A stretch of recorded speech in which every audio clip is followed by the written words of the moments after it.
Hello everybody, hello, welcome in. Lovely to have you joining me tonight for another stream.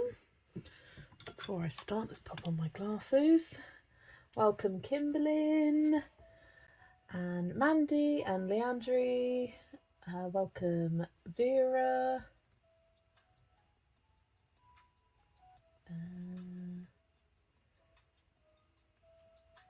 Talking about how to pronounce Leandri's name. Oh, Vera, welcome to the Queen Bumblebee tier. Thanks for joining. Lovely to have you join us. You get a little pop-up in the chat. Welcome Kate, welcome Dawn. Thank you all for joining tonight. Yeah, so we are continuing on with this page from Moonlight Mischief. And it is the one that I started last week, basing this page, The Sleeping Tree. And oh, I'm loving how it's turning out. I really am. The moon isn't looking too great. It's very kind of splotchy. Like, I kept getting like globs of the Starry Colours paint. And I think it might be an issue with this colour, or I don't know. It's also not the most opaque, but you've got that kind of cool multiple toned effect. Like, as it's down here from my angle, it looks very gold. I'm trying to angle it so it kind of like that. Yeah, that's a good angle. That's kind of what it's looking like to me in real life. So it looks better from this angle than it does from yours. So I do apologise for that. But yeah, it's very textured, which isn't my favourite, but I'm going to keep going. May do a third coat because I've done 2 coats of the paint. May try a third, see if that smooths things out even more. I just saw this page last Friday. I swear my brain is a sieve. No worries, Kimberlyn. Friday was a while ago. Welcome Lisa, welcome Joe. Thanks for joining. Hope everyone is having a lovely day. If I'm a bit my voice is a bit hoarse or a cough or clear my throat, my voice is feeling a bit not its best today. I did film my completed pages video, which was over an hour long again. I do have a drink next to me ready to go. But yeah, hopefully during the stream it will be okay. But I've already got my pencils picked out. I'm using the Arrtx because I tend to use Prismacolors on top of the alcohol markers in these R.J. Hampson books, and I thought I want to do something different. I've done a few. I did 2 R.J. Hampson pages last month, and those were both using that same technique, so I thought I'll change it up and then use some Arrtx pencils instead. Yep, another long video. I know my plans is going to be another long video because I'm looking at the stack next to me, and I had to separate my books into 3 piles because it's that there's that many books.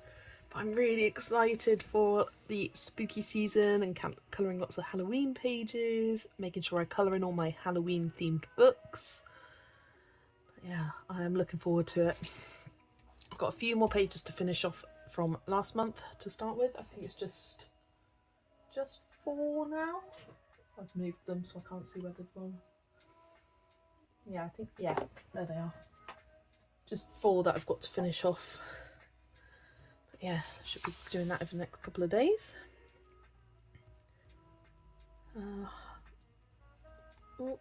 Have I said hi? Hi Angie and hi Zoe, welcome in. Thanks for joining. Hope you are all doing well. And I think I'll start with arguably the most boring part of the page, but the tree. What I started with my... Oh no, why have I gone black? That was weird. Sorry, I don't know why that went... My screen went black then. But we move on. Gladly. Luckily, it only went black for a moment. So many fun people here. For the live, I had to take a long and hard look at my plans. Yeah, I'm looking at them right now, and it's a lot. It's a lot. I mean, some of them that are in this pile, realistically, I know I won't get to, but I want to share them anyway. Like things like my colour alongs that I take part in. But I'm starting off with the tree, and I'm using, just finding the right pencils, burnt umber and sienna brown. Let me start over here. Luckily, RJ includes quite a lot of lines, so you've got a good idea of where to put your shadows and your highlights. It is the spooky season. I love this book, Animals Doing Mischief.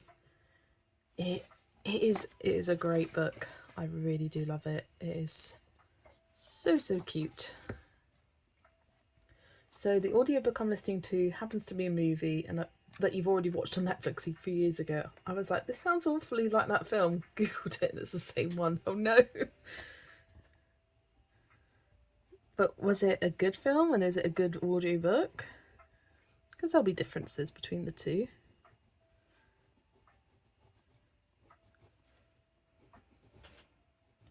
Yeah, with my huge stack of books, there's still one more that I want to add to it. I'm waiting for the book to arrive. I'm hoping it arrives tomorrow so I can film the video.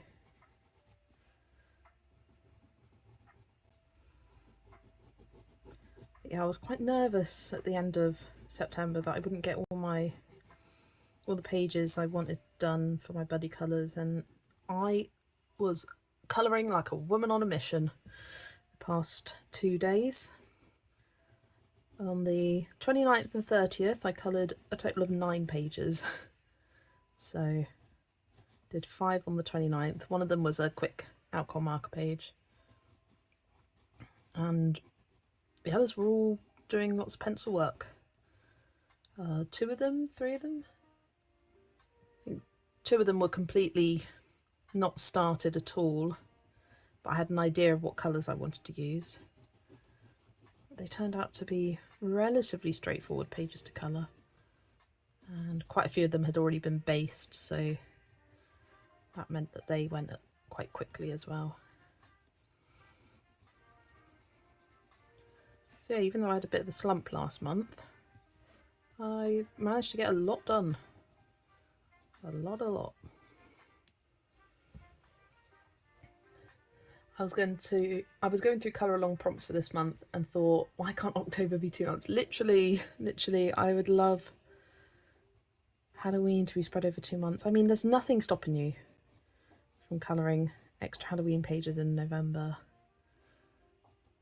But then you've got Christmas coming around the corner.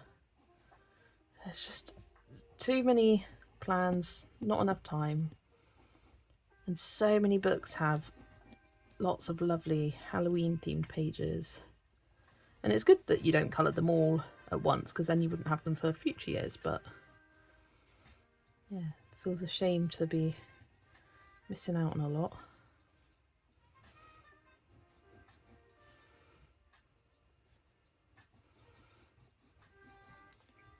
Put my plans to colour A Million Little Monsters again, because so far I've coloured in it every Halloween. But I think if I have to cut something out, it's going to probably be that one.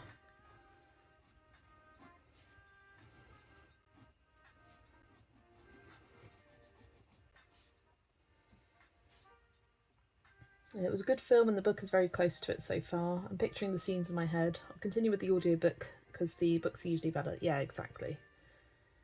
You've got a lot of fall books. Yeah, lots of autumn and Halloween. Like, autumn just doesn't feel long enough. I feel like just when I'm getting into it is when it's starting to end. At least Thanksgiving isn't also this month for us Americans. I can concentrate on Halloween now and harvest next month. Yeah, Thanksgiving doesn't exist here, so that's not something that I worry about, colouring specific Thanksgiving themed pages. For me, autumn, like the whole autumn season, is lots of harvest themed pages. Got one planned as a buddy colour for next month. Nice harvest page. Thanksgiving is my birthday this year. Nice. I'm finally finishing my whip. Finishing off my whip in your Cozy Cuties book. Also looked at my Halloween books to colour. Just waiting on the Hannah Carlson Halloween book to arrive from iMusic. Angie, it is absolutely amazing. I picked my copy up on Sunday. Went to Zoe's house to have a day of colouring, although it was more of a day of chatting. I didn't get that much coloured. I brought a lot of books with me just because I wasn't sure what mood I'd be in. And I didn't get too much coloured. But yeah, picked up Halloween and oh, it's so good. Got a buddy colour planned in it with her, with Zoe. I'm really looking forward to colouring. And then I might try and get the little book belongs to page done as well, just because that looks quite nice and simple.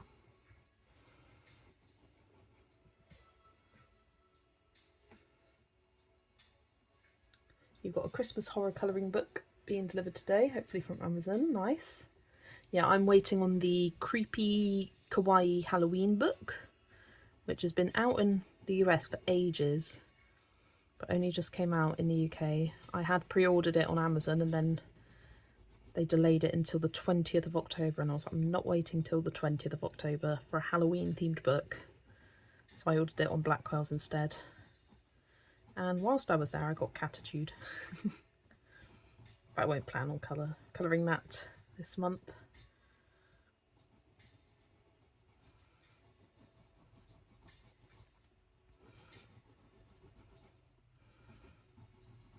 So far I haven't really coloured today. And by haven't really coloured, I haven't coloured at all. I did another layer of this moon and that was it.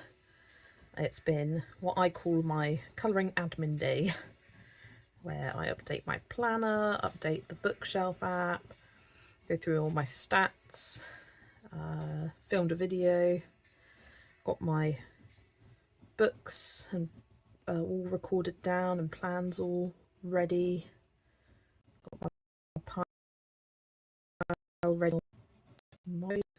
I've got an email that Every has my parcels, so I'm hoping that I get an email tomorrow whilst I'm at work saying it's on its way. That's what I'm hoping. If not, I'll film the plans video on Friday. But I like to get my plans video filmed pretty early on in the month, or ideally before the month, just because I feel like, even though it doesn't matter if you start a page, I feel like I can't get my teeth sunk into anything until I film my plans video. It's just a me thing. Like, I can get that stack put aside and feel more organised in my life and ready to actually tackle those pages. Otherwise I feel like I'm avoiding a lot of things to colour, because I want to share it on the plans video first. November is Puppy and Remembrance Month. Yeah, I definitely want to do what you do and colour a poppy themed page for November. Got a few options. There's a gorgeous poppy page in Stratton Peterson's Language of Flowers. Maybe I should do that. Go through my books and find all the poppies for November. I might record that video down in my planner, although I have other things that I need to record down in there first.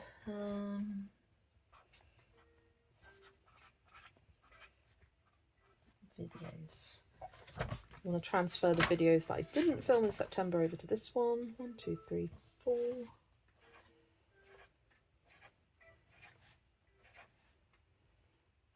Let's do it there.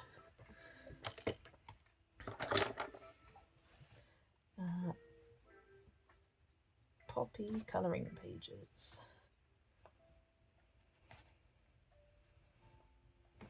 There we go. Now I won't forget that. You got whips from last month. I just want to start all the new things and ignore them. Yeah, I get through that, get to that stage, Kimberlyn, where I just want to do all the fun new plans. Because often if you've got a lasting whip, it means that you're not so inspired by it, and that's why it's stayed as a whip for the end of the month. But there's a few buddy colours I've got left to do. I've got that mushroom dinosaur that I need to get done by the 4th. Probably before the 4th, because when Lomart sent me the book, they said they were going to do a collaboration post where we colour a page from the book, so I need to really prioritise that. So I'll probably work on that one a lot tomorrow after work. So I'm working tomorrow morning. I've got the Cat General Store Moko page that I want to get finished off, and then some group buddies. I've got, what have I got? The Mythomorphia group buddy I'm in, the Pegasus page. That one's pretty close to being finished, to be fair. Just need to do some extra depth on the clouds, and then the Pegasuses themselves need shading and colouring in. So I want to finish that, and I've got, what's the other one? The Dragon Spell Galaxy Dragon page. I want to prioritise finishing that, and maybe I'll skip the next one because I really do love that page, but I just need to prioritise this month. Maybe do it for, plan it for November instead.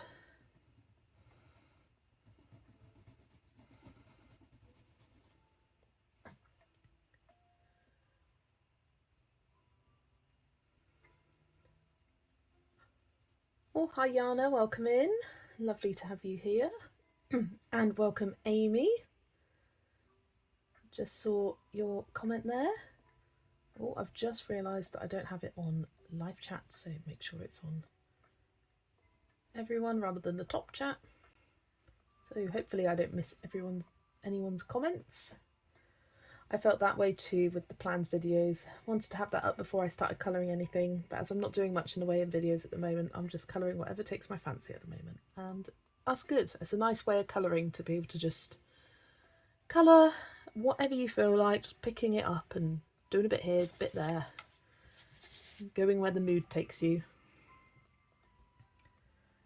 Yana's waiting on an electrician to replace the outlet that my fridge plugs into. At least I hope that is all he has to do. Fridge tends to trip the ground fault outlet. Oh, that's annoying. Amy's just finished your whip from last month, so yay, fresh stuff for me. Nice. I mean, I was glad that I was managed to get nine of those buddy colours finished, so that none of them got carried over to the next month, because I thought I might not finish them all, but I did. I was so pleased with myself.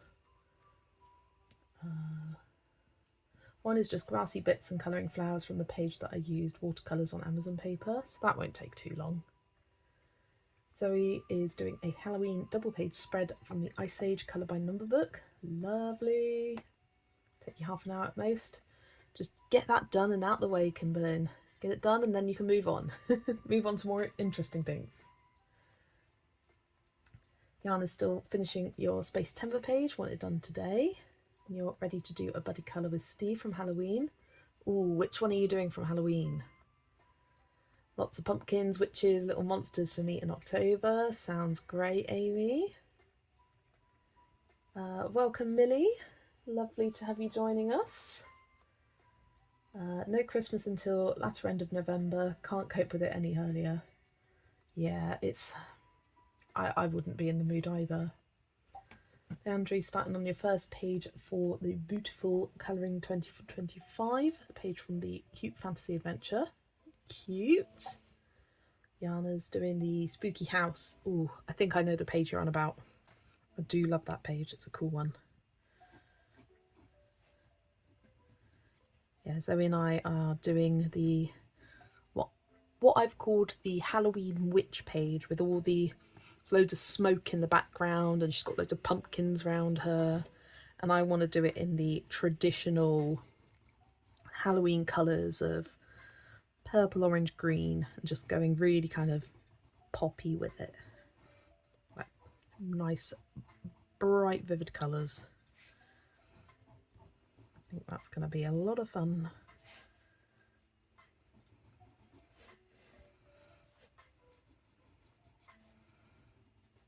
Yeah, I'm just really excited this year for Halloween. I think I've got quite a few new Halloween themed books, which has me excited. Because in life, I don't care for Halloween. We don't do anything to celebrate it or anything like that. Never have. So it's one of those holidays that's not been, I never celebrated it as a child. So because of that, I haven't really as an adult. But for colouring, I'm just really looking forward to it. I think it's just like all the costumes and the cuteness. You can do cute, you can do creepy, you can do a mixture of both. Yeah, I think I said on a previous stream last week, don't know which one, but I was thinking I will do at least 2 pages as live colour alongs for my live streams. And I'll do some polls of the specific pages. In fact, I could do a little pre-poll with you guys here now to help me narrow down some of the books. Because if I get like a top 2 of books, and then I can do 2 individual polls for the pages from each of those books, sort of thing.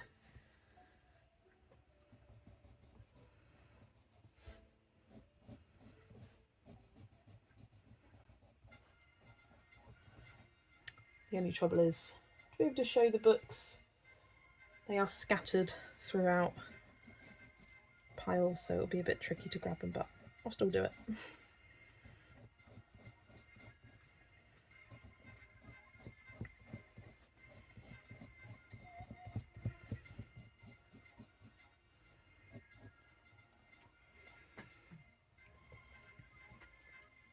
Vera's also working on a buddy, nice. I think we said we would just can't remember for the life. Did we, Amy? I'll have to go back and check our chat history. I can't remember organising one.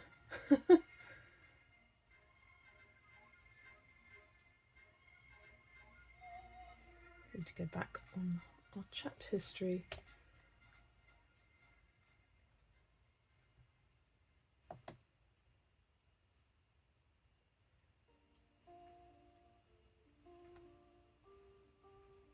Come on. You've been able to have all the windows open today, makes me so happy. Oh no, it's too cold in the UK at the moment for that. You've got a few books you haven't touched, and you're getting the new Matchstick Mouse tomorrow. Oh my gosh, that one's so cute. We could do a buddy colour in that, Amy, if you like, because I do really want to colour in the Matchstick Mouse costume party. You love the movies. Yeah, I'm not too into the movies, actually. I haven't made much. Watched many. Hi, Dana. Welcome. Thanks for joining. May have been for December. It may have been a comment on YouTube. Yes, I'm remembering now, Amy. It was A Million Christmas Cats, I'm pretty sure, for December. Pretty sure it was that. It's coming back to me now. Now you said that. Because my Instagram doesn't want to load on my laptop.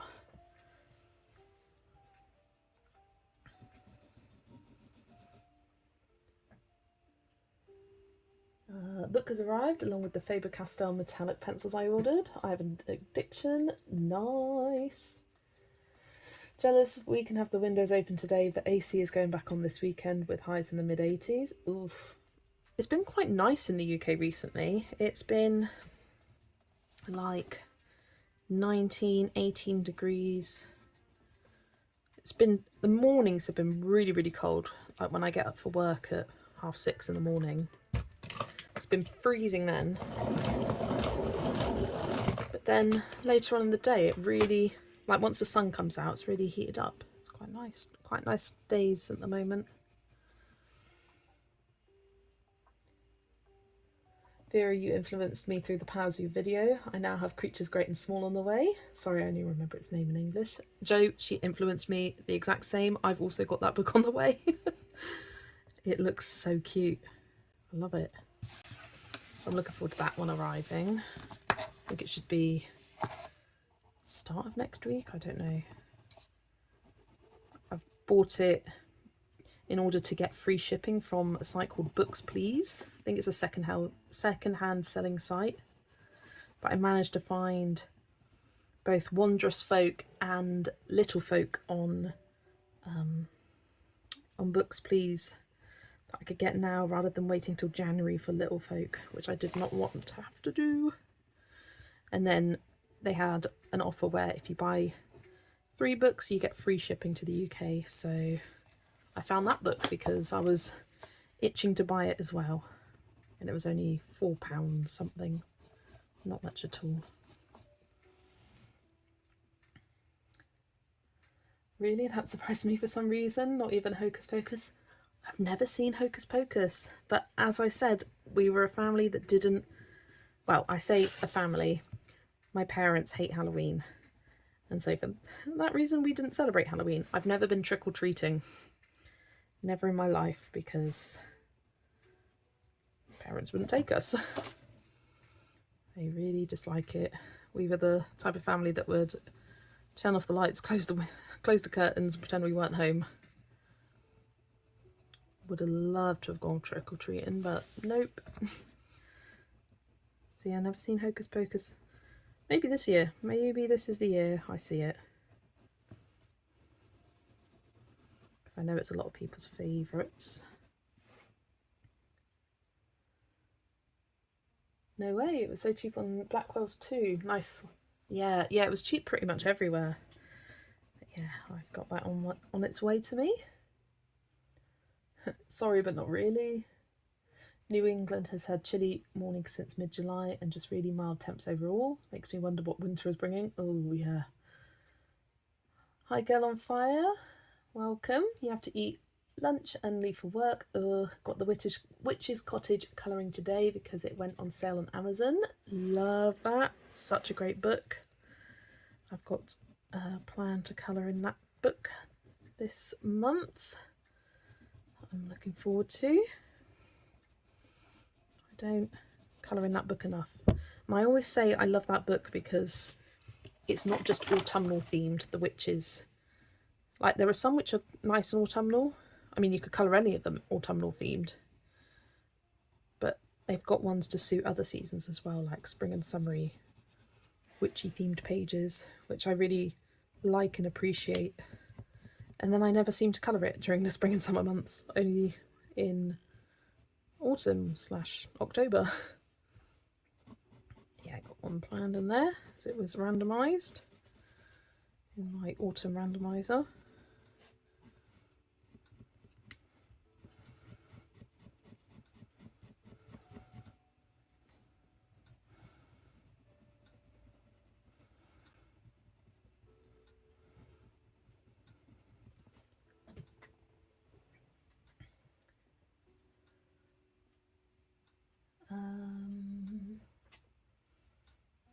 Mine too, only been trick-or-treating with my daughter. Yeah, I would, when I have kids, I'll definitely take them trick-or-treating because, yeah, as a child, like, I mean, like, it wasn't, like, the biggest deal. Like, I'm fine. I'm fine that I never went trick-or-treating. But you definitely feel like you're missing out. And I feel like more and more over the years, trick-or-treating's become more and more popular in the UK. That's sort of like the influences from America come over. But yeah, I'd definitely take my kids. Future kids. You can't do horror. My favourite movie from this time though is Practical Magic. I haven't heard of that one actually. But I do like a gory horror. Like I love the Saw movies, Final Destination. I haven't rewatched the Saw movies in a while, so maybe I'll do that this month. I like to just binge watch them sort of one a night over a few days. And I haven't seen the newest one, Arrtx, since I saw it in cinemas when it first came out, so it'd be good to rewatch that one again.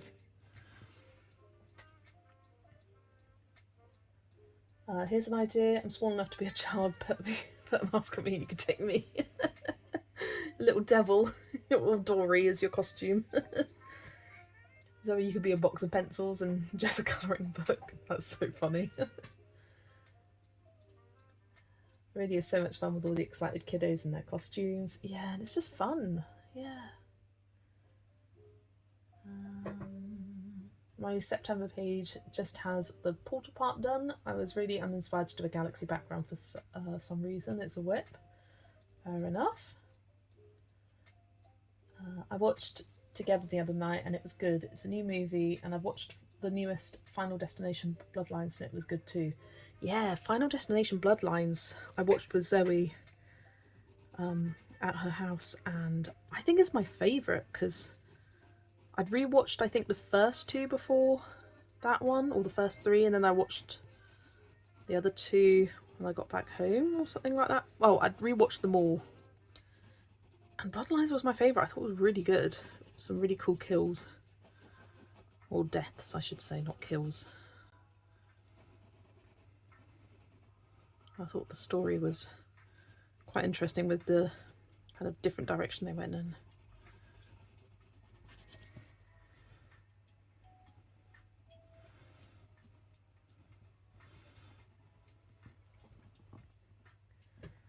The new Final Destination was your fave too. Yeah, it was really good. Yeah. Right, I think that's the shadow shade all done. I'd love to know in the comments, do you enjoy or hate colouring trees? Because I really enjoy. I don't know what it is, but I find it very relaxing. Just like following the lines of the tree bark. You don't really have to think about where your shadows are. Just keep it on one side of the line, innit? Yeah, I just find it very satisfying. Even though it's a boring brown colour. It doesn't have to be, but it does for me. Well, majority of the time it does for me. I just really like it.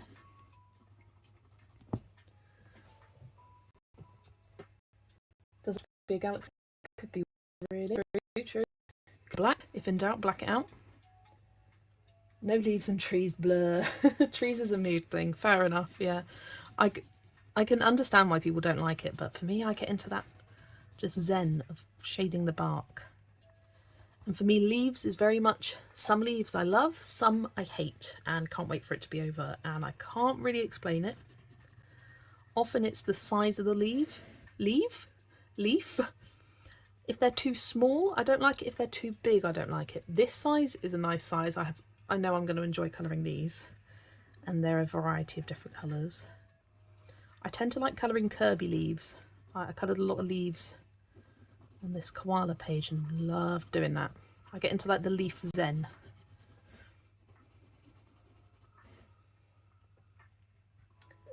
You don't mind it, but after some time I start getting bored of it. I don't like colouring flowers though. That's fair enough. I think I'm getting old. I was watching Bloodlines a few weeks ago by myself and I couldn't fit. It's like, I know the shit is going to hit the fan, but it was making me so anxious. I mean, it's almost true that shit hit the fan in that film as well. For me, I'm okay with gore, but for me, I can't watch anything to do with the eyes. I have to look away. No. The same on like medical dramas, like if they're doing an operation on the eyes, no, I'm not looking.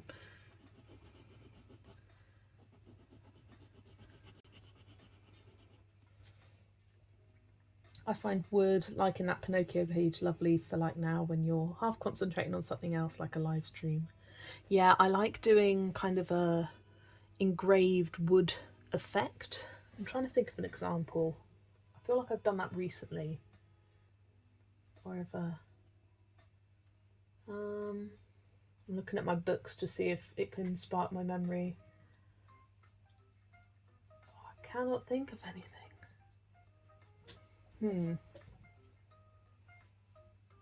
Yeah, no, I can't think. But like when it's like a wooden box design, you kind of give that kind of ornate engraved look. I enjoy doing that and sort of like creating the shadows. And like the same idea for like a metal, like gold or silver effect. So I can think of an example for that in World of Flowers.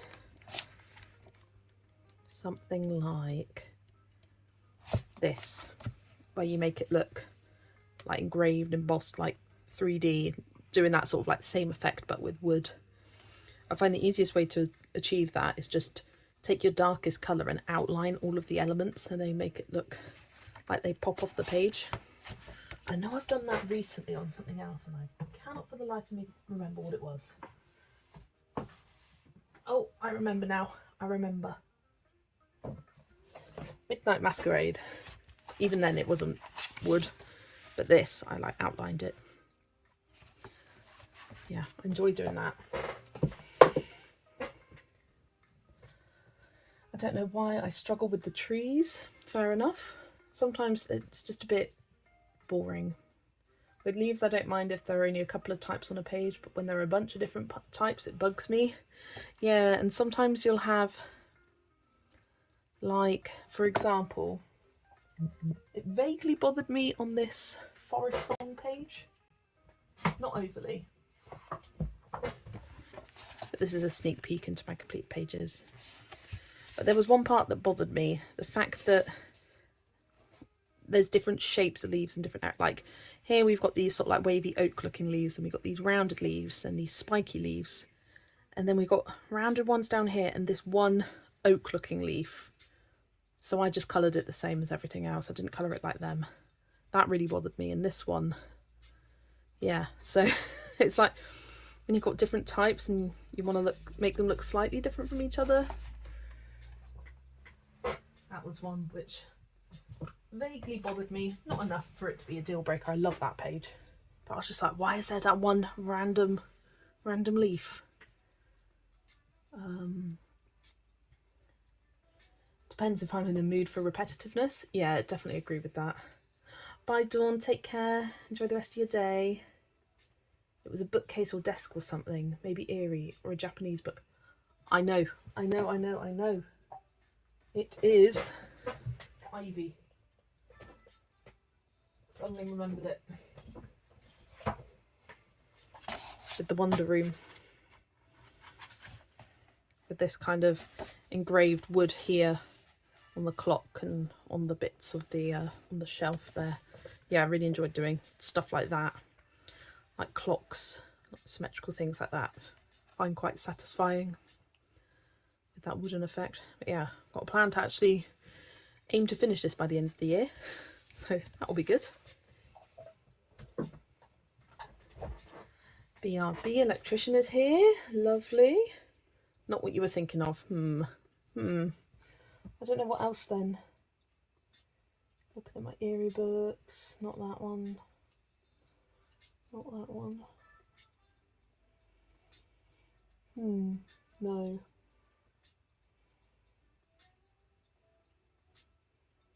Nothing that I can remember anyway.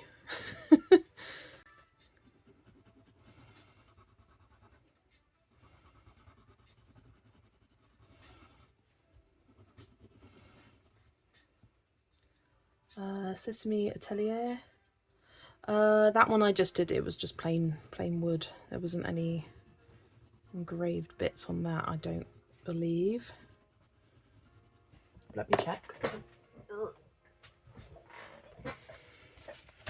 No, it was just plain wood. Oh, I've got a colour palette in here. I feel like I lost this.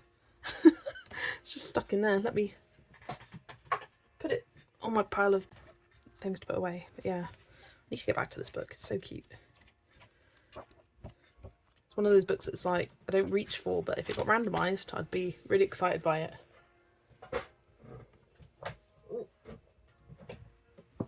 That back.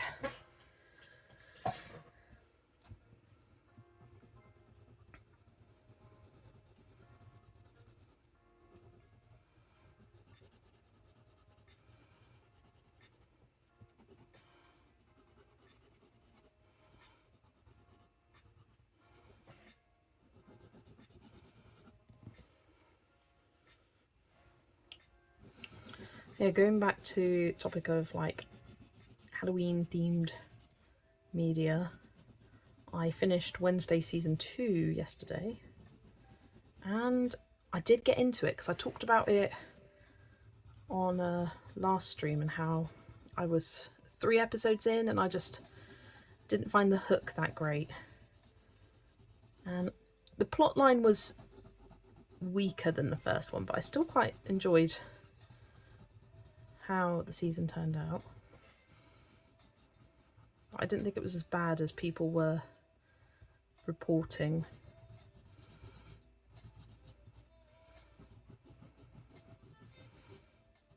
But it had some cool reveals and like connections to different characters, which those kind of things I enjoy.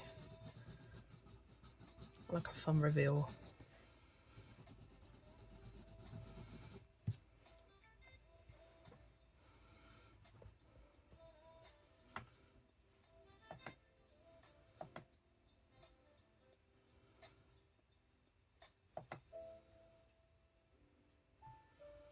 That's a relief because I love Wednesday. I've been saving it for this month. Yeah, I was glad that I saved it because people who like when I finish watching something, I like to watch reviews and recaps because there's lots of little details and things I miss out on. I'm like, because I don't just concentrate on it. I do colouring whilst I watch. I don't pick up on all the little hidden things. So I like watching recaps and reviews and things you missed videos. And one of them was saying about how it was stupid how they separated it into 2 parts.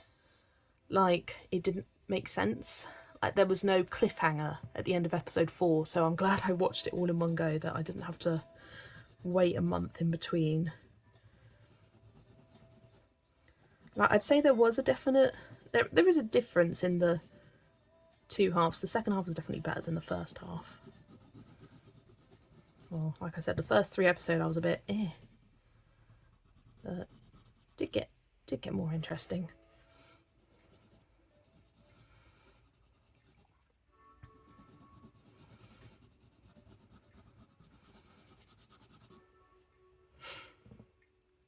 You don't like when leaves in the same page are different shapes, because then I don't know if I should colour them all the same colour, different colours, they're different leaves.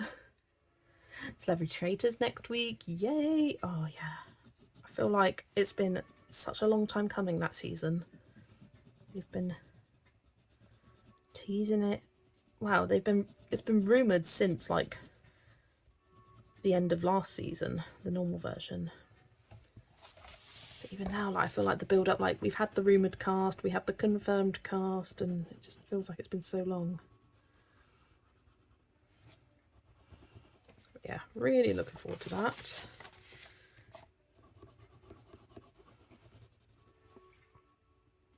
Amy's looking forward to it too. You watched episode 1 of season 2 with my friend and was kind of bored, so I haven't continued it. Keep going. For me, episode 4 was when it picked up. But yeah, the first 3 I was like, oh, a bit boring. Especially like, but I found that with the first season as well when I rewatched it. Like, the first episode was quite boring, of them just kind of setting up the plot and the universe. But then after that, it picked up.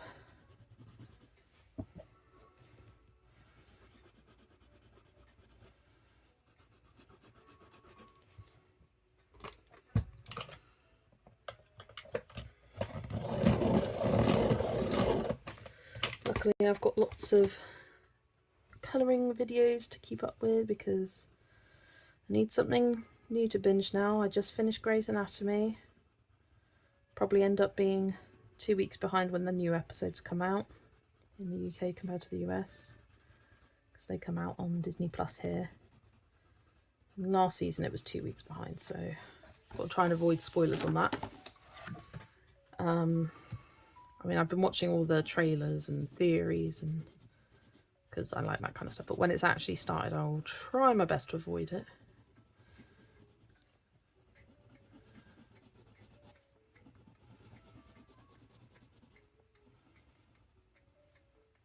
So I just finished rewatching the entire thing, and that took a considerable chunk of time. So now I'm like, what do I do now?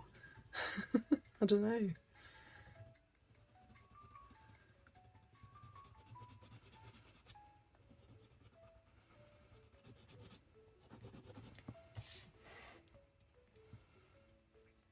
So many finished pages videos to watch. Yes, I did think about doing Married at First Sight, because there's a season still coming out, or is it just come out in the UK? And I've been seeing discourse about it online. Be a good one to have in the background.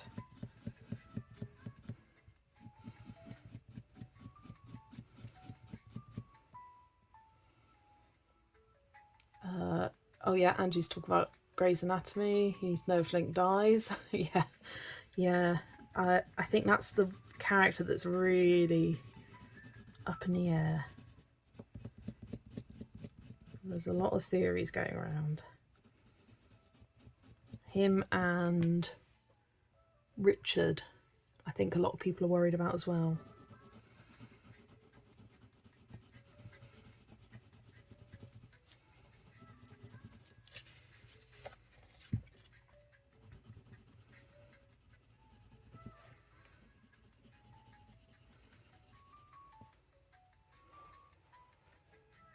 Angie, everyone dies in Grace. True. True. Yeah, lots of finished pages. Currently we're on the second week. I need to binge the old ones though.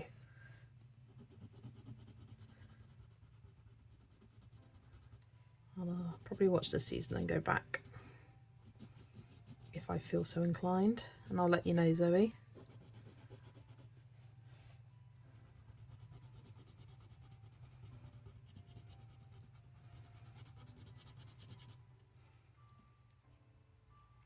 Yeah, there's also Bailey, Lucas, Jules and Monica to worry about too. Yeah. Yeah, I think, wow, it's like little clips and like seeing sort of, oh, I could see this person's head in this bed or something like that, and theories like that.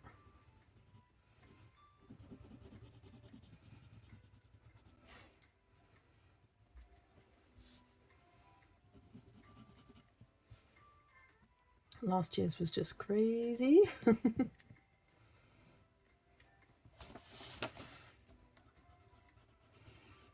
Yeah, I watched the very first series of Married at First Sight UK. I remember I would talk to my psychology teacher at school about it, because one of our modules was on like attachment and relationships, and so she would like bring it up in lessons and be like, very cool from a like psychology perspective how they match people and how they go about forming their relationships and etc.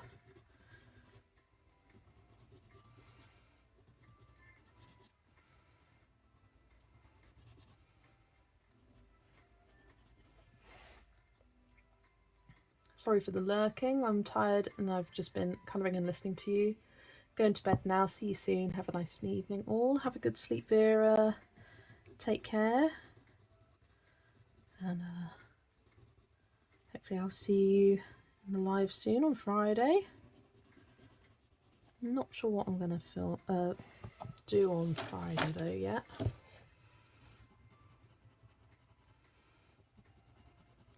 Whether I just do a Halloween themed page or do my Lonely Pumpkin thing. I think I'll wait a week or two to do my day of colouring Lonely Pumpkin that I talked about last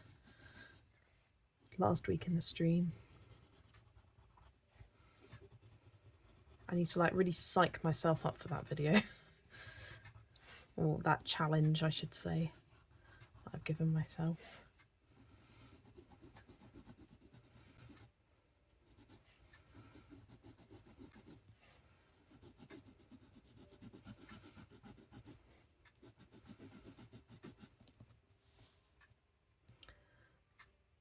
I mean, come on, patience notwithstanding, no one person has that many people that they know die in accidents, and other unusual ways. If I'm in Meredith's friends, I'd be thinking that twice.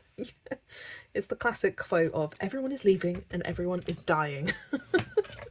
It's just, it's a lot.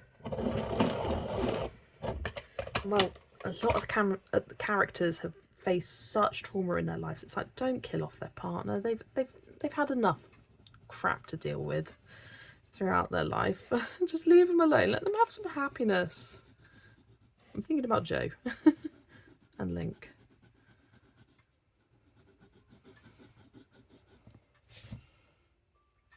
Hi Gemma, welcome. Thanks for joining.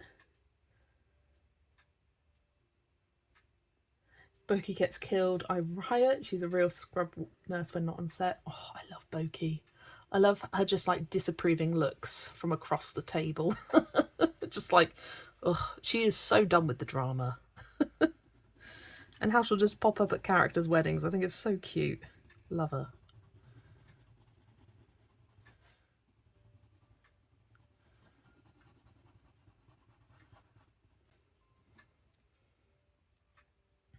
Oh, hi.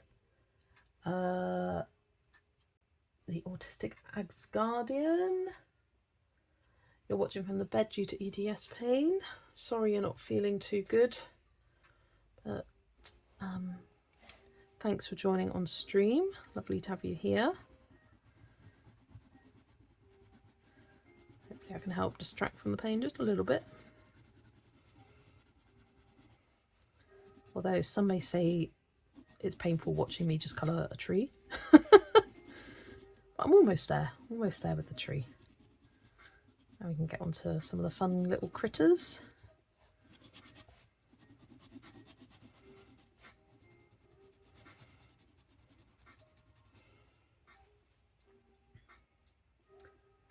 True, at least Christina got to leave alive. Yeah, or think about other ways to have a character leave. And don't do what they did to Alex, because I think he should have died than do what they did to his character. It's maddening how they write his character, how they wrote his character off. He wouldn't do that. His character development, he wouldn't have done that to Joe. And that makes me angry.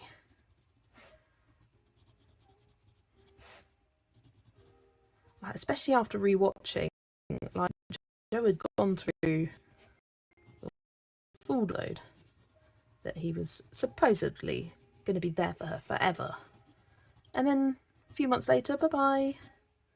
No. Do not like that, do not appreciate that.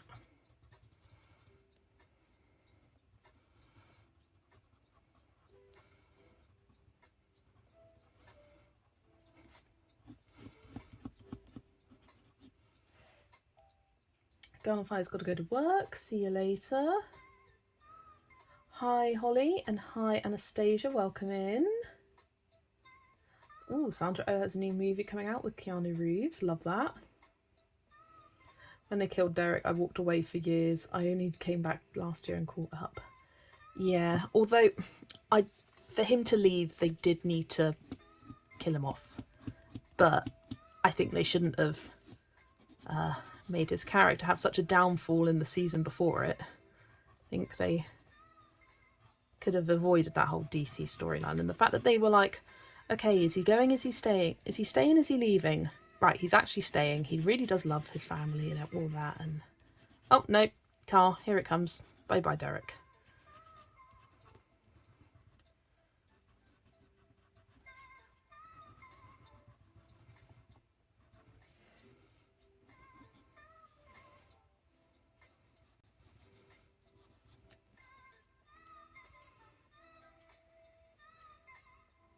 Page is looking good, thank you.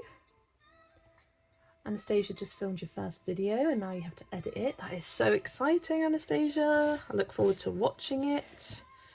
I think I need to start making a playlist for myself of like specific, I mean, you've got the watch later, but I do that for more generic videos that I want to watch at some point, but not right now. I need to have one for colouring videos, especially completed pages, because you can get quite overwhelmed and lost with the amount that come out, because it's a lot all at once.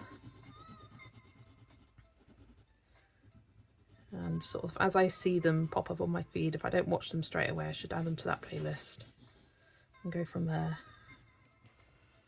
Oh, I've had to sharpen this pencil so many times. Zoe's in lurk mode, colouring. You colour away, Zoe. I find especially when you're colouring whilst watching a live, if you're doing like a big area, especially with a marker, you don't want to look up and type a comment whilst you're watching. But in between I'll be like, oh yep, type a comment, oh yep, comment on that.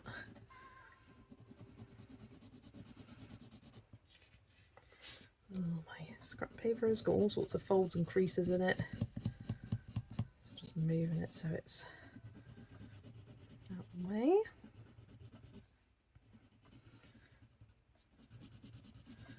Yeah, still got lots of video ideas to go up. I think the next rank and rate video, oh, I know the next rank and rate video is going to be on the Tokimeku series.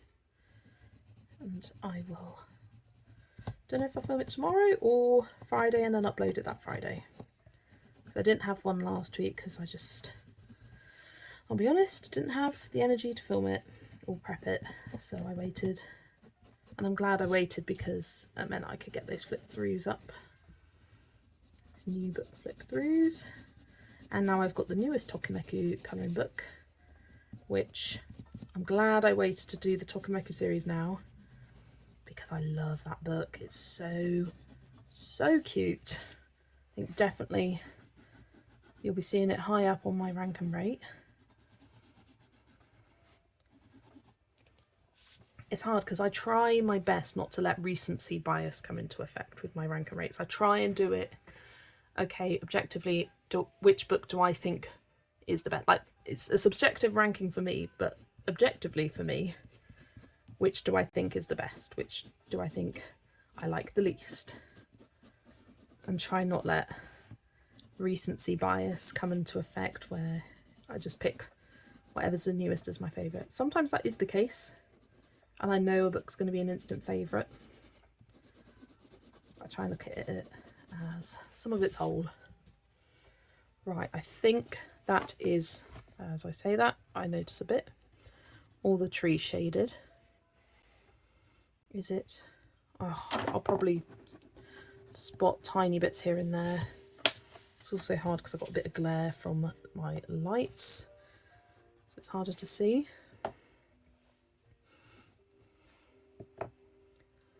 I hated the whole Meredith and DeLuca relationship. Couldn't see any chemistry with them. 100% agree, Angie. I hated her with DeLuca. I just thought it felt so forced. It felt so rushed. And rewatching it, I felt the exact same. I was just like, it just felt icky to me. Like, it just felt wrong. A lot of people don't like Meredith and Nick, but I think they're cute together. I think they work well together. He's the right kind of person for her. He puts up with all her crap and still loves her because she is a very damaged person and struggles with relationships, and he's stuck with her. And I mean, that's a keeper. To have been abandoned the amount of times that he has, which I feel like when you're watching it live, you don't realise how bad something is, and then you rewatch it and you're like, oh my god, the amount of times she lets him down is a lot. Is a lot. I love Nick because I love Scott Speedman. Yeah, he's great. A lot of people loved her and Nathan together. I thought they were okay. They had good chemistry, but I think what they did with his character was the right decisions. Lol, that's me with the markers now. Fair enough, Leandry.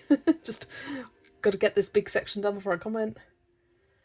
You colour Halloween 365 days a year. Love that. I mean, I colour a lot in October, and then I go, oh yeah, I can colour this whenever. And then it gets to the other times of the year, and I'm such a seasonal colourist. I can't seem to motivate myself to colour seasonal things not in their season, sort of thing. Yeah, he does understand her, and he's great with, works great with the kids, whereas I felt like DeLuca was more like, oh, the fun uncle to the kids rather than a father. Like, ooh, it was just weird. Just weird. I hated that relationship. Right, I am going to pop you on the Be Back Soon screen for just a minute because I need to go to the toilet.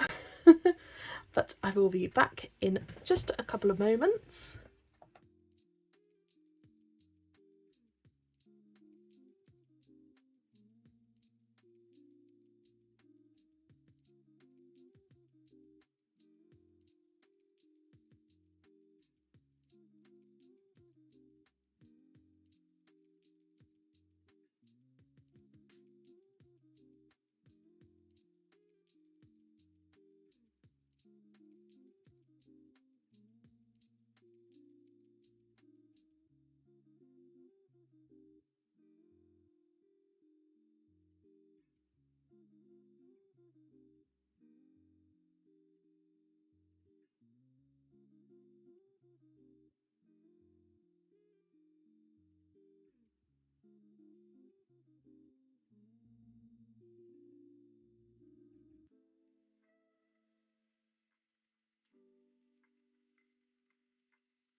And I'm back.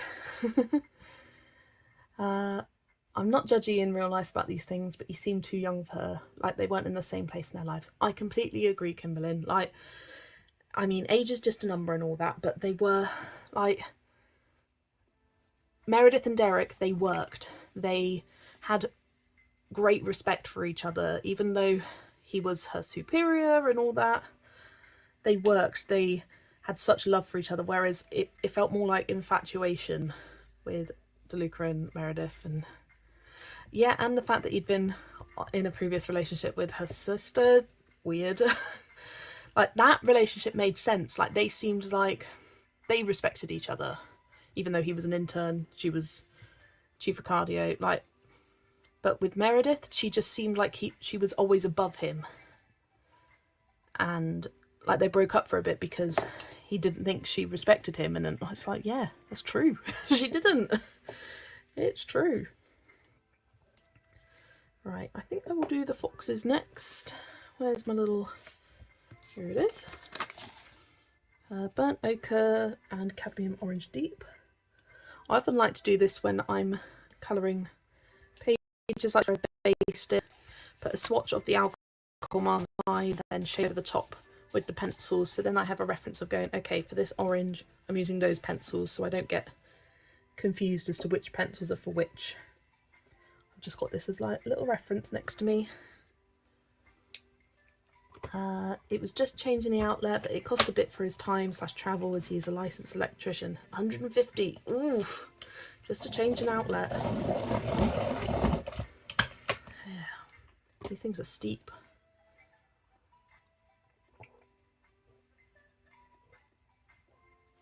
Right.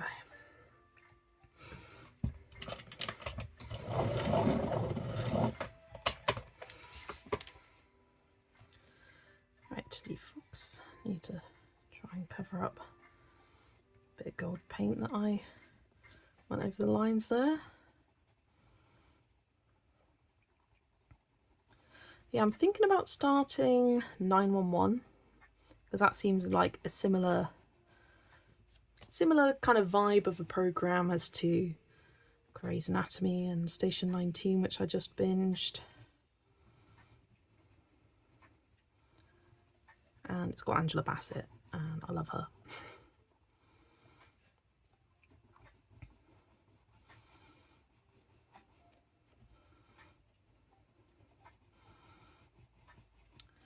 I do wonder what RJ's next book is going to be. He hasn't done any teasing yet. I did watch his September completed pages video. Usually it's November that he has a book out. As well, Steampunk Revival was August. So I don't think we'll hear anything about it until the end of this month. But I'm like, what's it going to be? I hope it's something a bit more broad in theme. because we've had our Mr. Fogarty, which is obviously Mr. Fogarty focused. We had the very kind of like niche steampunk houses, just personally not for me. I haven't got neither of those, so I put something a bit more broad, like hide and seek, like serendipity, one which has a nice variety of pages. That's what I like most from RJ, the variety. And the themes are a bit too narrow. They're not my favourite, just personally anyway. I like how in this book you've got woodland animals, Asian inspired ones, dragons, like the bug catcher, lots of bugs and things like that, kind of fantasy themed ones. Yeah, so I'm hoping for that. What was last year's? Was last year's November release Hide and Seek, I think? Pretty sure it was. Yeah. And then the year before that it was Serendipity. So I'm thinking it's going to be one of those broader theme books. That's my theory, anyway. Like that, and Lost and Found, and Hide and Seek, Serendipity, Moonlight Mischief kind of thing.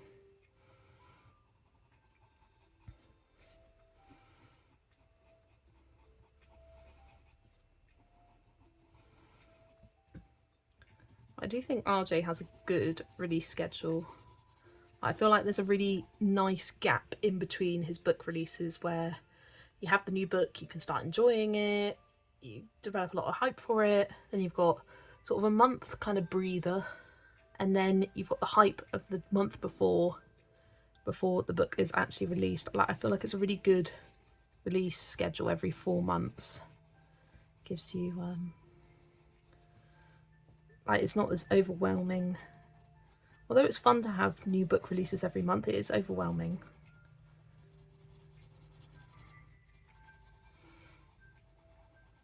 Like 3 or 4 a year. For these like Amazon print quality ones at least.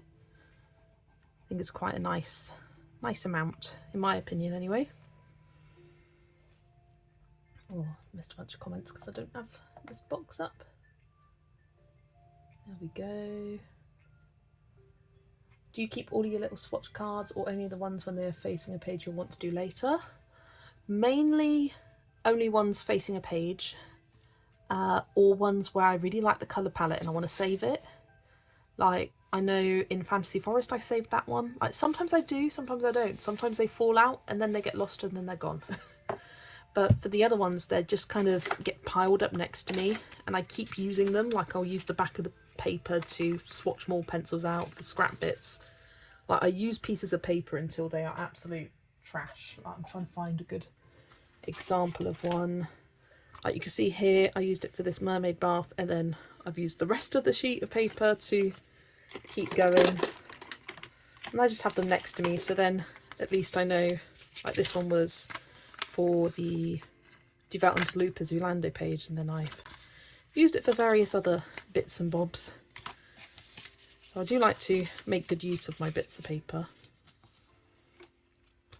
But yeah, I tend to get rid of them eventually, or they end up on the floor and then like they fall off my desk sort of thing, and then I find them again and go, oh yeah, I've got this one, that's nice. Ain't nothing cheap these days, absolutely not. Forgot to ask, what drink and snack do you have tonight? Oh, it's just my normal glass of squash, and I already had my little snacky. I had some caramel buttons downstairs because I think they'd like half melted together because they were in like big blobs, so it would have been hard to munch during stream, so I just ate them all downstairs. 911 is ridiculous, hahaha. Steve binged them all and I'm sat there listening. Come on, that's bloody ridiculous. Oh, but I love the kind of ridiculousness of these things. Like, I mean, the amount of like disasters, traumas, explosions that happen on Grey's Anatomy and Station 19, like, it is insane, but it's fun. Those episodes are always so much fun.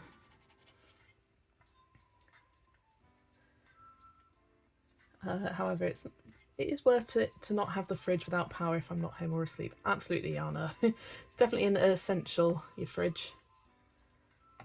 Angela Bassett in Tina in What's Love Got to Do With It is one of my fave casting decisions. I loved her from then. For me, the first thing I watched with Angela Bassett in was Marie Laveau in American Horror Story Season 3. Coven, that's what it was called. Oh, loved her in that season and everything else since. It's like when she pops up, I'm like, ooh, it's Angela Bassett. It's gonna be good because she's there.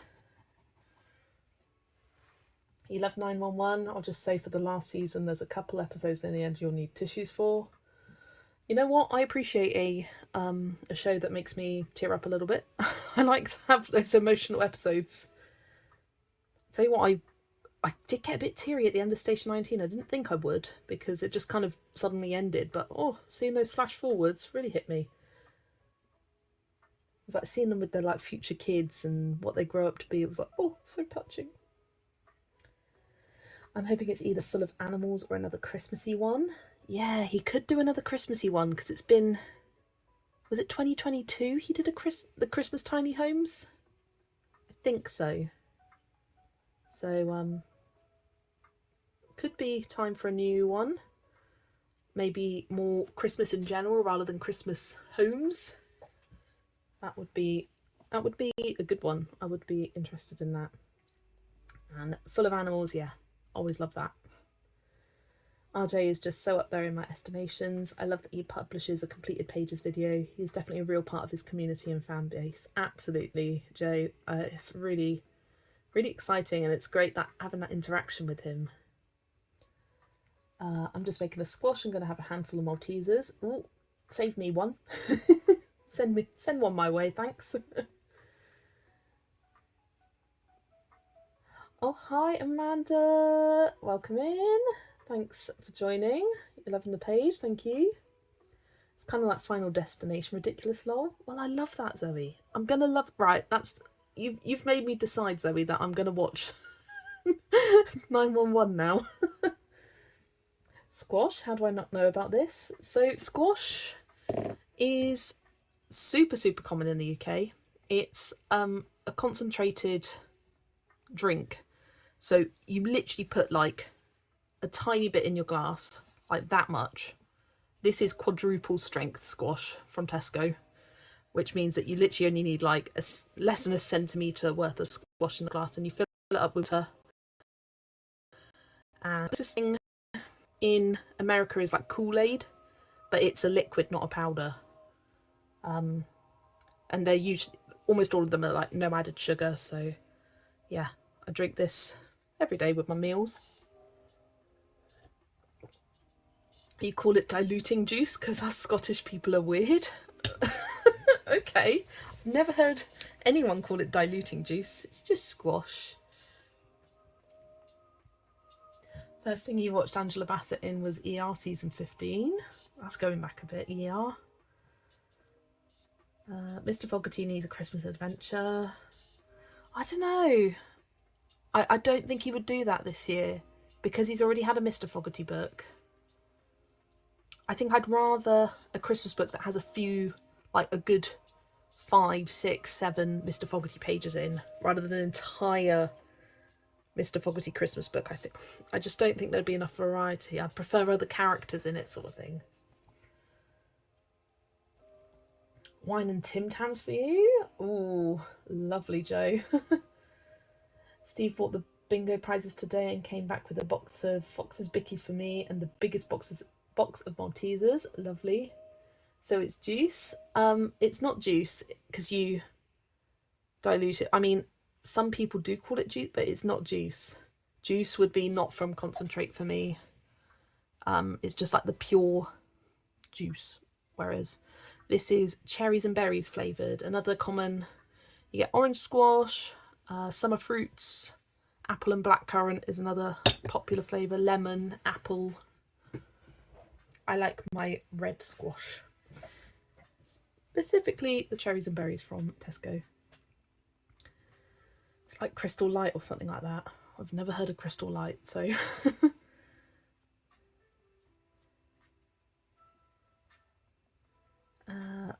I would love an RJ Christmas book, including a few Mr. Fogarty pages. Yeah. Kimberlyn, I will tell you what squash is. Us northern folk call it dilute, and more posh southerners call it squash, or worse, cordial. I do hope Andrew is okay here. Of course it is. I've never heard... I never even knew that people in the UK call it diluted, or diluted juice, or dilute. It's always been squash. I mean, that's what it says on the bottle, isn't it? Like when you buy it from the shop. Like Robinson's squash. We don't buy Robinson's because expensive. We just get Tesco, or other supermarkets are available. Robinson's. I just want to Google it now and see what it says on the bottle.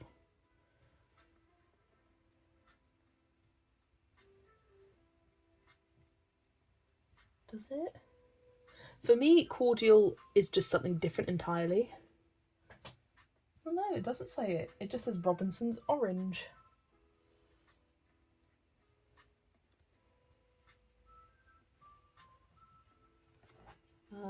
Tesco squash. Let's see what the pictures of this show up with.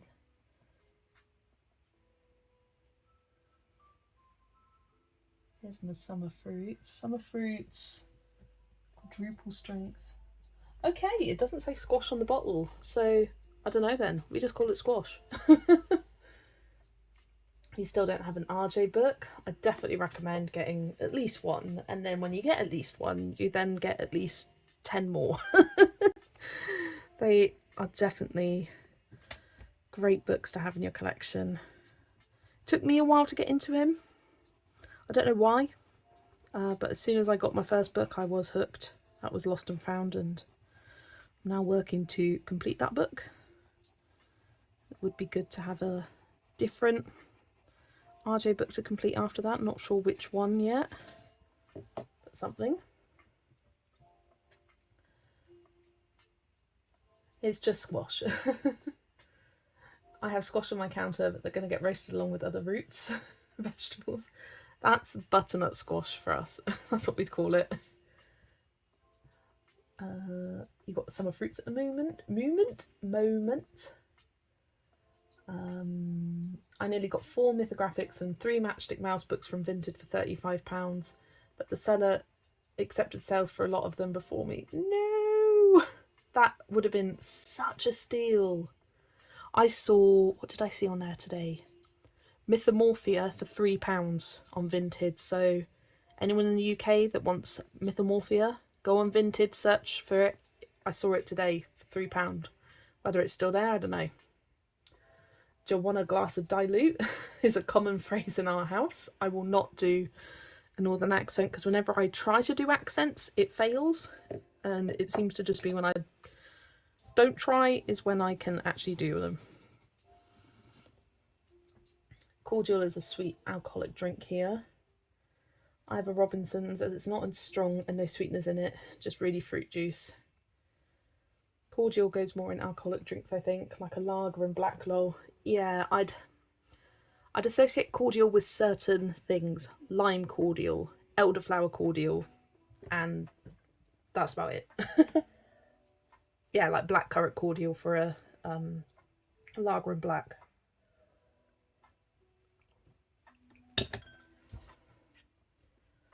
A Scots call the squirty cream squashy cream.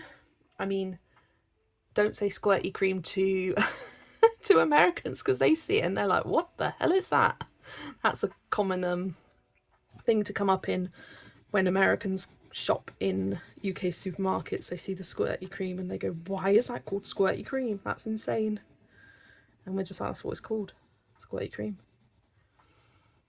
Cream in a can.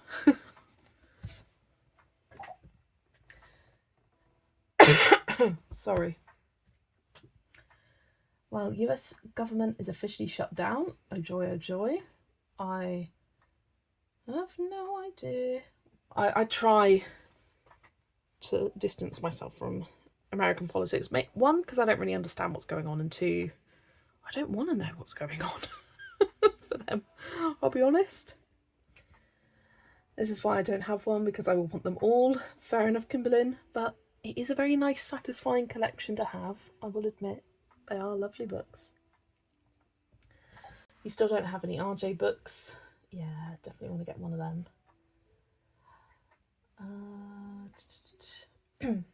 My Robinsons doesn't have squash written on it. Sent you a picture of Steve's.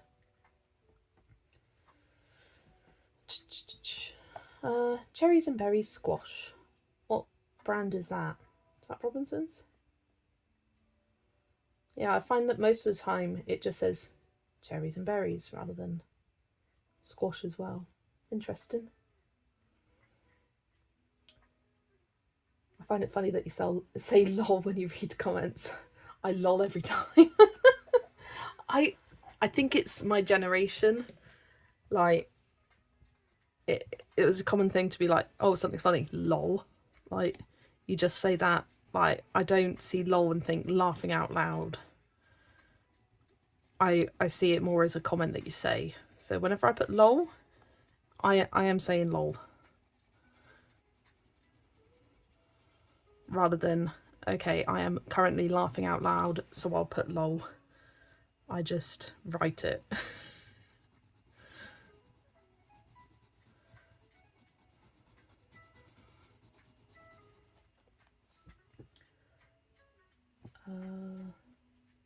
Dear world, we are so sorry. Love, every sane American. Oh dear.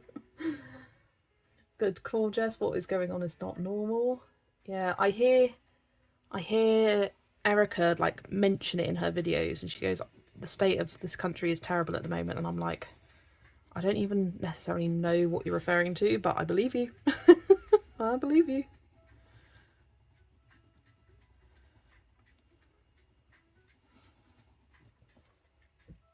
Oh, that's Aldi. Hi Yolanda, welcome in. Lovely to have you join us. Yeah, hope things are going okay. Your generation. Alright, make me feel old then. I'm sorry, Amanda.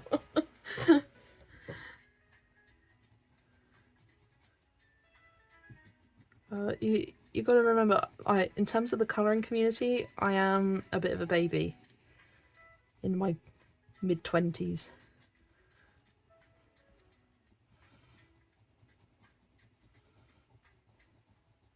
Like, there's very few people in the colouring community that I know of who are younger than me.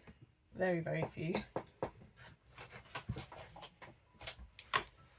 Just plug in my laptop in on charge.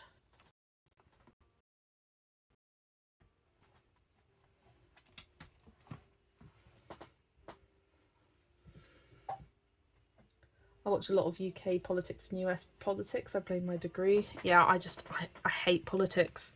I barely know UK politics, let alone the US situation. I'd prefer to live in ignorance, honestly. I really would. Like, the only time I really kind of read stuff about it is when it gets time to vote.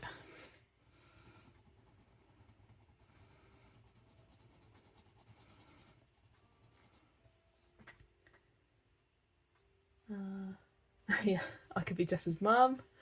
You're not that much older than me. I'm a Gen Z, although I self-identify as millennial because I don't feel Gen Z. I feel more millennial than Gen Z. I think millennials should be anyone born 2000 or under. I think from then on, that's Gen Z. Because I'm at 99. It just seems weird that the millennial generation ends before the millennium. Like, that doesn't make sense. Surely it should not be like that, but yeah.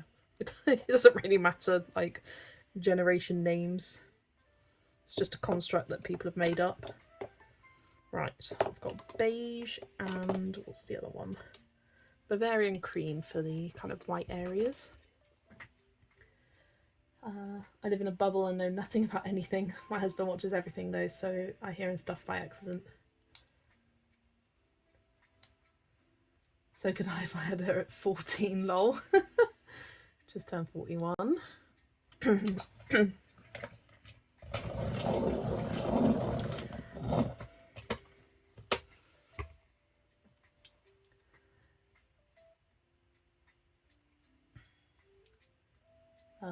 Lots of millennials in the chat.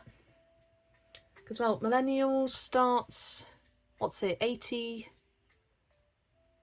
something, 81? I don't know. I feel like it's 80 something is when millennials start, and then it's technically to 1997. But I think it should be 2000.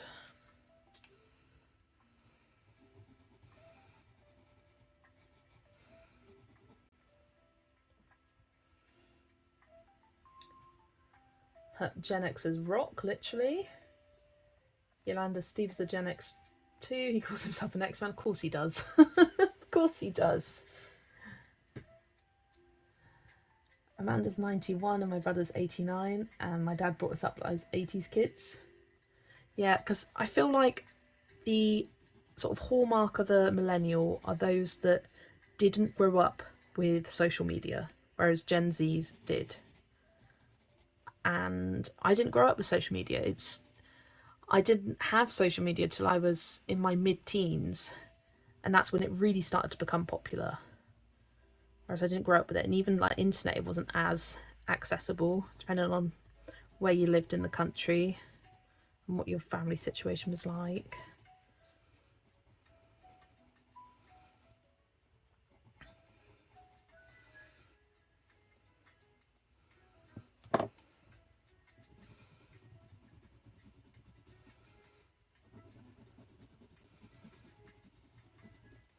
Yeah, I grew up going to visit my grandma where she had no internet and we just had nothing to do. Do things like go outside and play. I mean, did that a lot growing up, just going outside and playing, rather than being stuck to screens. You scraping as a Gen Xer? If the budget is not passed by midnight on October 1st, technically no money has been appropriated for services, so government shuts down. But it doesn't fully shut down because some are considered essential employees. How the heck does that happen? Like, that's insane. The House has passed the budget, the Senate has not. In order to pass, 60 senators have to vote, so Republicans need Democrats. The bill, in my opinion, is terrible. Democrats are refusing to vote yes because Republicans have cut a ridiculous amount of things and have tax cuts for the wealthy. Wow. That's kind of insane. I mean, not much better than what's going on in England, that's for sure. Or the UK, I should say. What is sad is that Jane Goodall has died. She was the most amazing person and her dedication to chimpanzees was incredible. Oh, I didn't realise she was that today or recently or yesterday. Yeah, she was a great scientist in the kind of natural history world.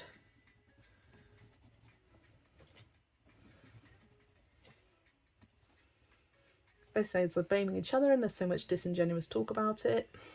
Naturally, when it comes to politics, it's always the other side's fault.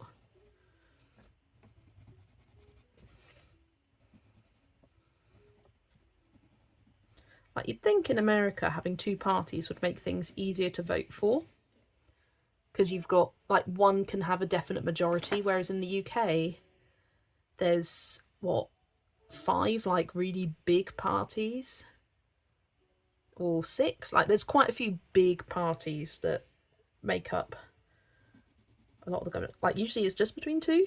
I mean, it's more between 3 nowadays. But there's a lot of big parties, so it's harder things to happen. It makes me think, like, oh, if we had 2 parties, would it be easier? Nope it wouldn't. Look at America.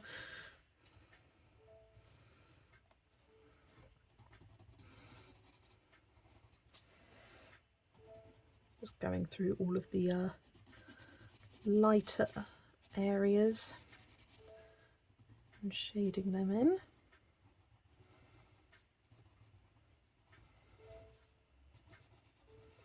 The way I've shaded this snail is Similar to how I do snail in Mr. Fogarty. And I just emphasise how much more awesome clubbing and nights out were before smartphones. Google nightclub 90s. If you never experienced it, just dance their butts off and no one filmed it. Now they're stood around taking selfies instead of dancing. It's such a shame. I tell you what, I didn't go to nightclubs much when I was at uni, which was around 5-ish years ago. And not like, actually in the nightclubs that I was at, no one was really on their phones much. In the bathrooms it would be constant selfies in the mirrors and whatnot. But on the dance floor, most people weren't on their phones really. I mean, there might be the occasional video and whatnot. But you spent most of it, or I spent most of nights out with my phone in my bag. And constantly checking that it's still in my bag. Being paranoid about that. I imagine 90s music makes clubs that kind of great energy.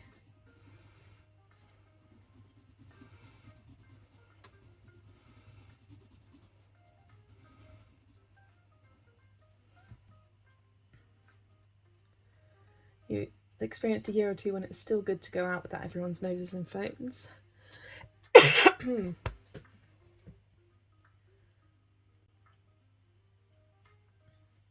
They never have to learn to work together because there's no such thing as ever having to form a government. It allows each party to get more extreme. Yeah, that makes sense as to why a two-party system doesn't work.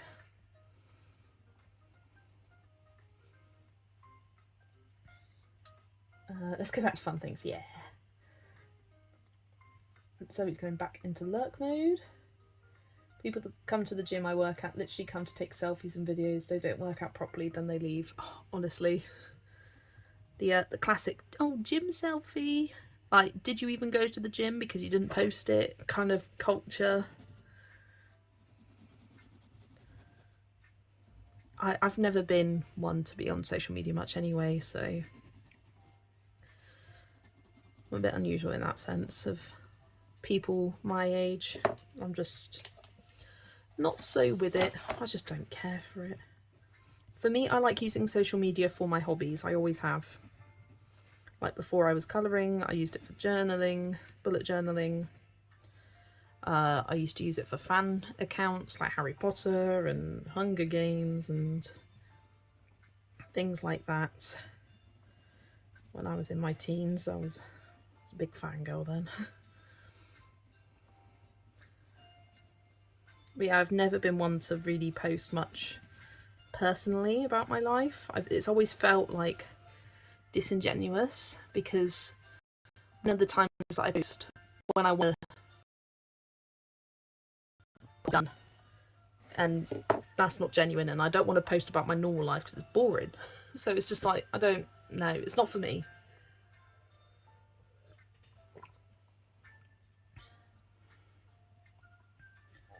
With so much hairspray, you were afraid someone would set your hair on fire. Yeah, don't light up a cigarette because boom.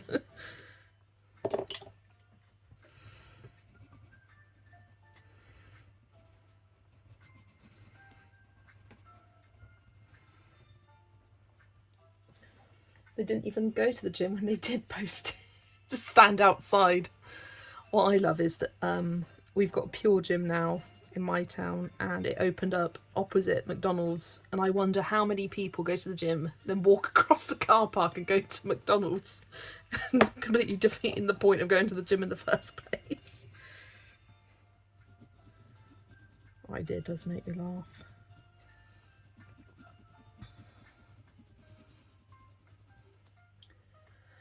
My personal life just isn't dramatic enough to post on social media. I just use it to keep up with friends. Yeah, me too. Like, use it for chatting. Like Facebook anyway. I use it mainly for the ability of Facebook Messenger.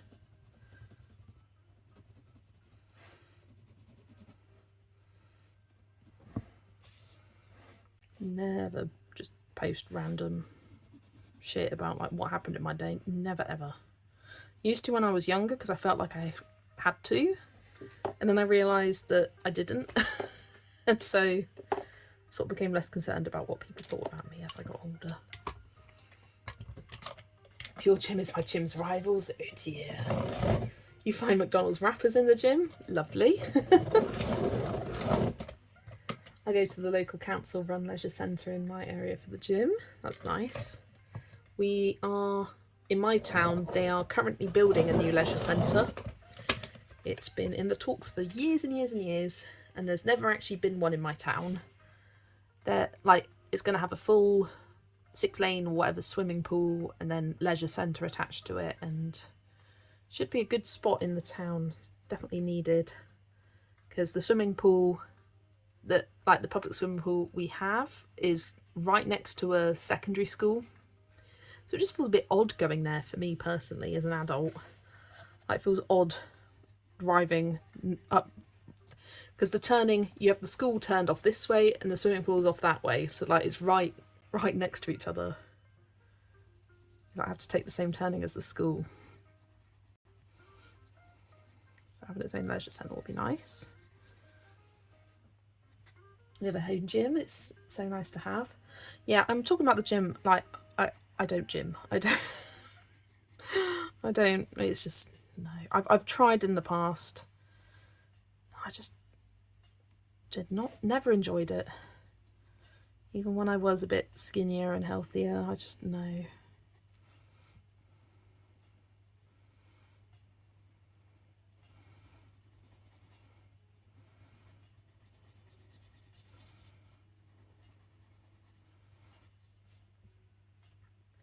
Nice. I'd love a free membership at a gym. Just talking like she goes with I'd never go for half. Never in my life have I actively gone to the gym. Like, I went a couple times at uni because you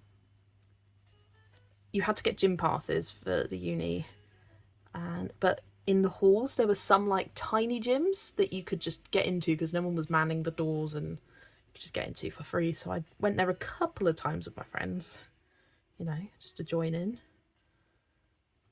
But no, at uni, the kind of exercise I did was I did dance society. I went to dance classes 3 times a week. So that was my big form of exercise.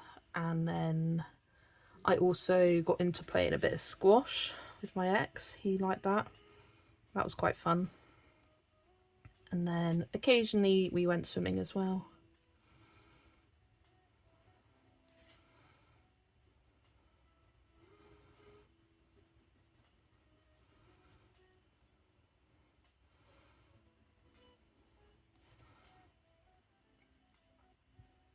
Prefer weightlifting? Cardio sucks. Oh, I just no. I mean, I've never even tried weightlifting. I'm just a weak girl.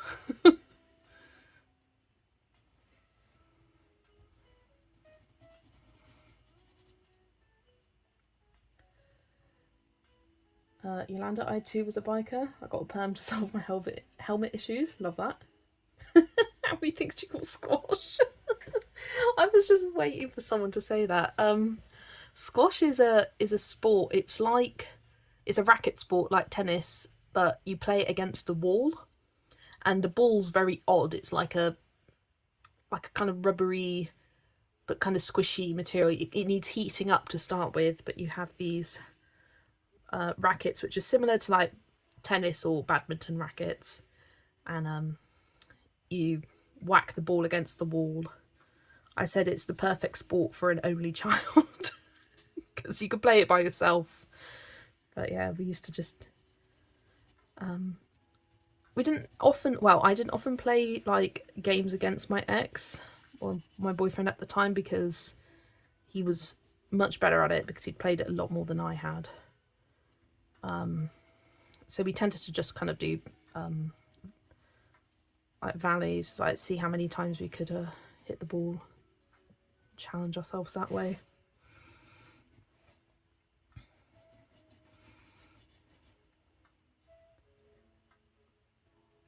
If I lived in weights now, I'd follow we myself. True. You do gen exercise, lifting a bit, yeah, work out those wrist muscles. It's very important. I do that with my colouring.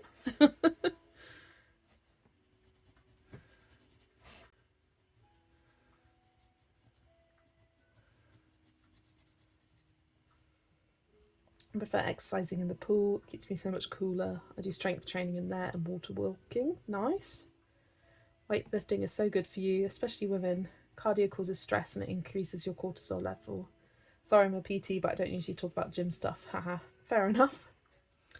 Yeah, I mean, I heard there's great benefits of doing strength training, weight training. I don't know. Just being fit, it ain't for me. It's not my life. Posh ping pong set.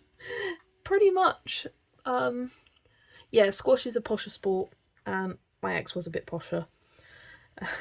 But we had a few squash courts at my university that you could just rent out. I think all you needed was one person to have the gym membership, and then whoever arrived with you, so effectively got it for free.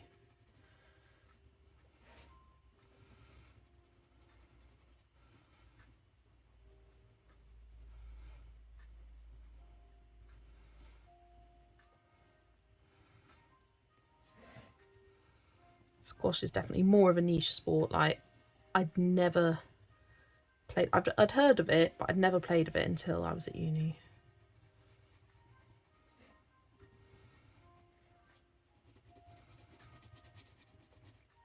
You're kind of like just boxed in a room with doors, because like the whole room you like play off the walls. There's a bit of a, like, you can't do anything else in those rooms other than play squash, so it's a bit of a specific space.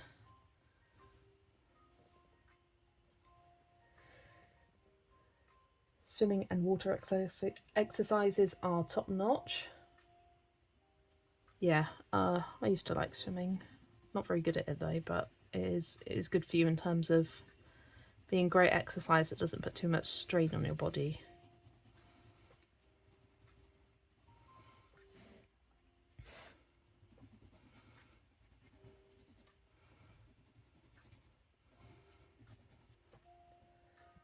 A desk potato is what I prefer to be regardless of my professional title. Fair enough. You do the gym through the NHS Greater Glasgow and Clyde Live Active scheme. Ooh, is that like a free scheme then? You tried squash and did right enjoy it, but now exercise never lasts long with me. Yeah, same. You know what exercise? Exercise is effort. And you know what effort means? Time away from colouring. I'd rather... Anytime I'm out the house, I'd rather be home colouring right now. But you know what? I'm so thankful for this hobby, because I talk to people at work and so many people just work and work and work and work and work because they're like, what else? Just sit at home and do nothing. You need to get... My camera's been a bit delayed at the moment. Love a bacon and egg butty in a Scotch morning roll. Love a bacon and egg butty. Page is pretty, thank you very much. Don't know why I said that. I used to go to Dumbarton for work, and that's my lasting memory. Discounted gym prices scheme, but you get an advisor for a year. Interesting. Yeah, we don't have anything like that around here. Right, I'm going to do the yellow bits now. So that's yellow ochre and goldenrod.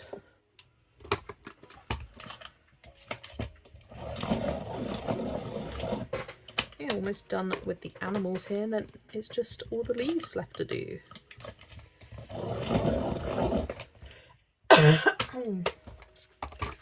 Yeah, I do apologise for the coughing. I'm trying to move my head away from camera to not make it as loud in the camera, but if you need to cough, you need to cough. And I always think it's like, whenever people apologise in videos, I'm like, look, you need to cough, it's fine. I have had a few I've had a few comments in the past where someone's like, I wish you'd not cough in videos. And it's like, girl, believe you me, I cough so much more than you realise, because I cough in between like taking books in and out of camera, and I'll cut those bits out. But if I'm mid-sentence and I cough, I'm not gonna start a whole thing again just because I cough. Like, everybody coughs. Everybody coughs sometimes. Let's do these yellow grassy bits down here as well. Page is looking great. I'm really hoping I'm just stuck in the ugly stage, otherwise I'm screwed. Which page did you say you were colouring, Leandri? I can't remember. Or did you say what page you were colouring? Can't remember that either. Honestly, keep persevering. I had several alcohol marker pages this month where when I did the alcohol marker I was like, ooh, don't like how this is looking. Then did the colouring, all the shading, and ended up loving it. Although, one, I didn't, but that's okay.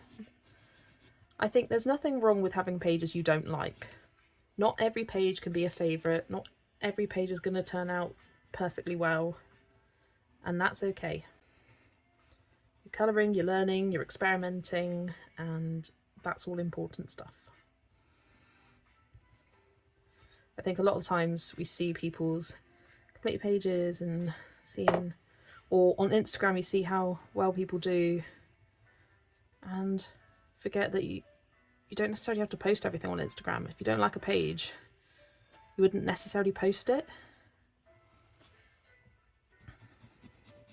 And if people really hate pages, they rip it out and forget about it. I still keep it as a memory, but yeah. It's impossible for every page to be your favourite, because that would defeat the point of favourites.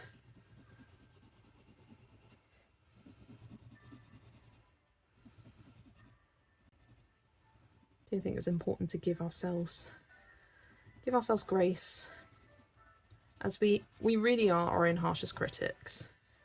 And we can give great advice to people like, don't compare yourself to others, don't look at that and think yours is terrible because it's not.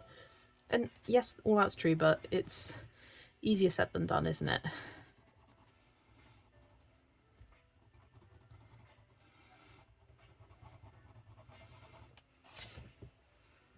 Right, there we go. I have to edit all my lip smacking out. Didn't know I did it until I started my channel. My husband said I don't do it when talking to a person in real life, lol. That's interesting. Maybe it probably amplifies it because your mouth is right by where the sound is picking up. So maybe it's just louder than it usually is or something like that.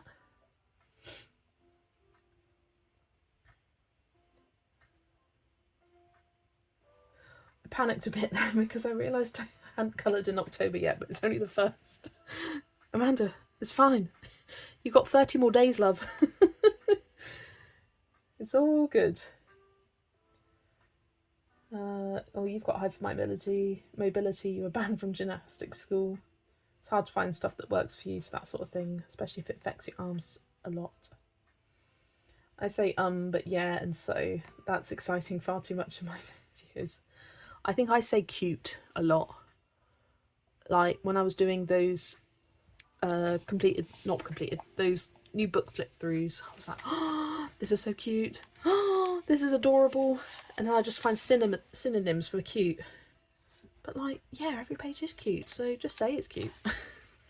It was like my gut reaction to it. It's like first time flipping through, that was my reaction, like, this is so cute.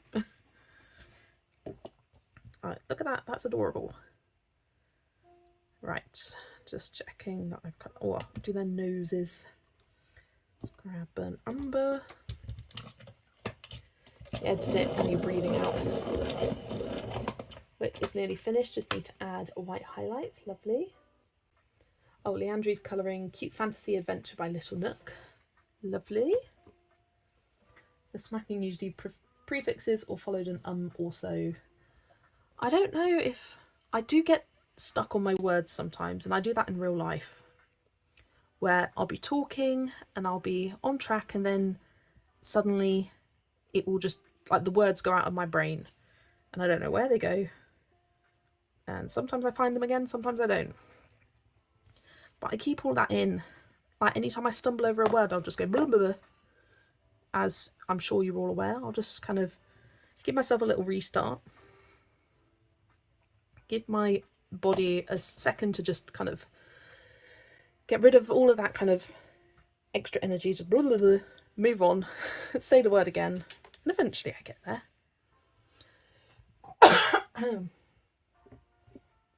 There's so much to colour this month though, yeah.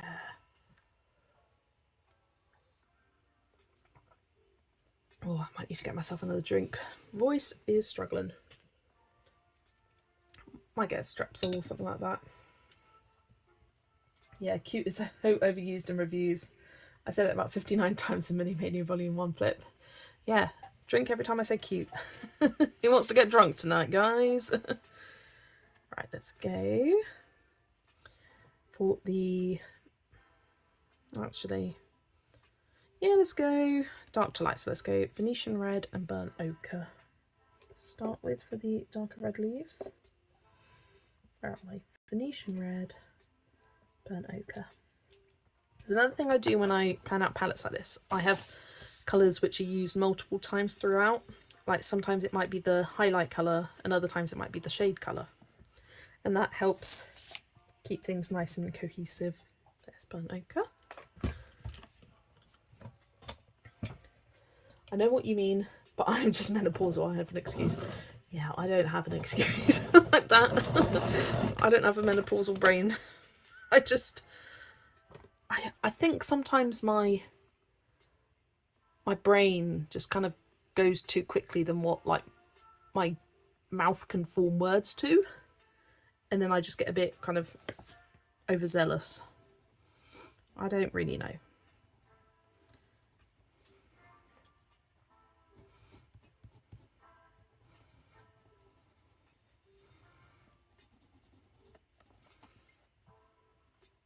Lol, I've started adding those as bloopers to my videos.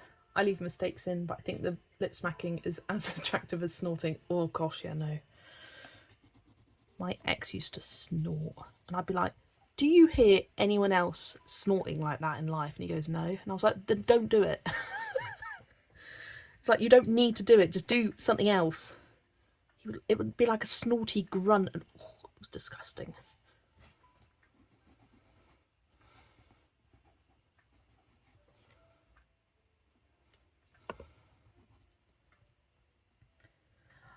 I just start talking rubbish. I want to say I don't want to look after the cats to my friend who wasn't even talking about cats. Yeah, you just sort of start going off on tangents.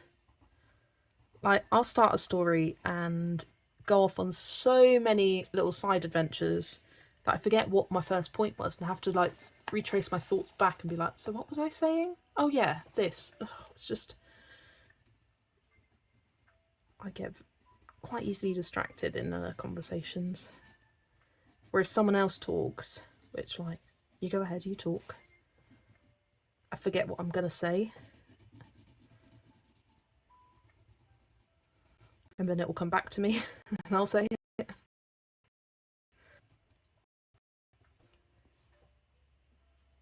And you just have a brain. Well, don't know what to say to that.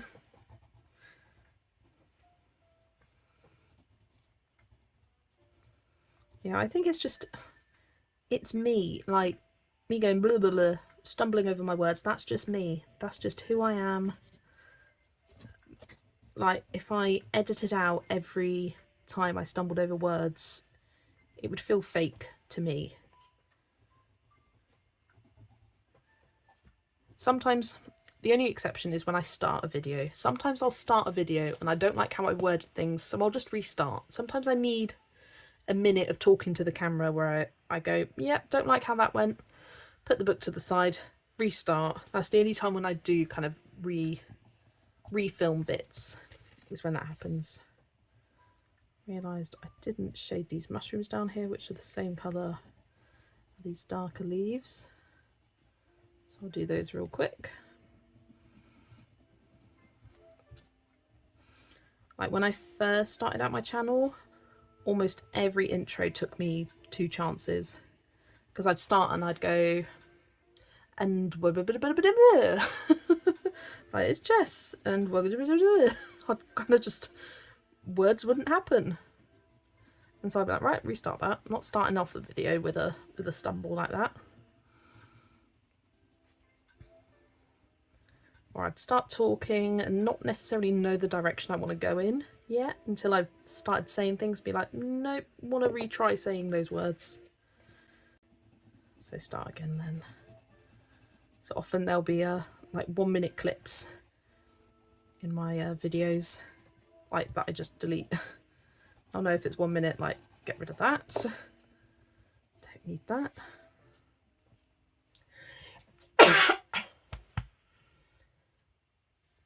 My friend snorts and her 7-month-old baby does it in the same way. Oh, that's cute.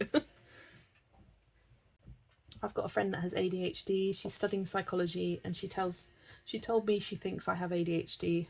I told my mum and she started laughing.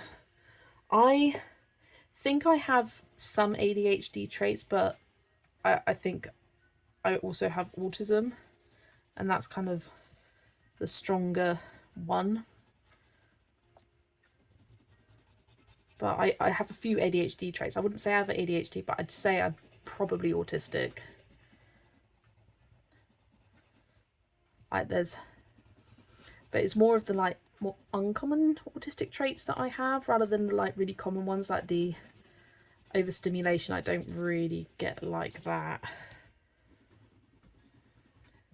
But like special interests and hyper focusing on things, disruptions to your routine, disrupting your life. It's very much me.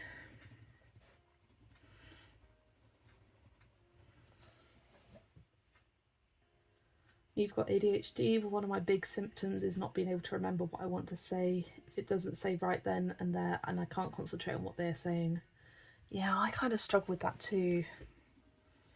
For me, it's like task management. Like, I've been really feeling it recently where I can't focus on one thing. I'll start doing one thing and then I'll jump to another and jump to another. Then I'll open my phone to do this and then I'll get distracted and do something else and then be like, right, what was I wanting to do in the first place? I've been a bit jumpy recently and not as focused as I often am. But it's like I kind of go through phases like that.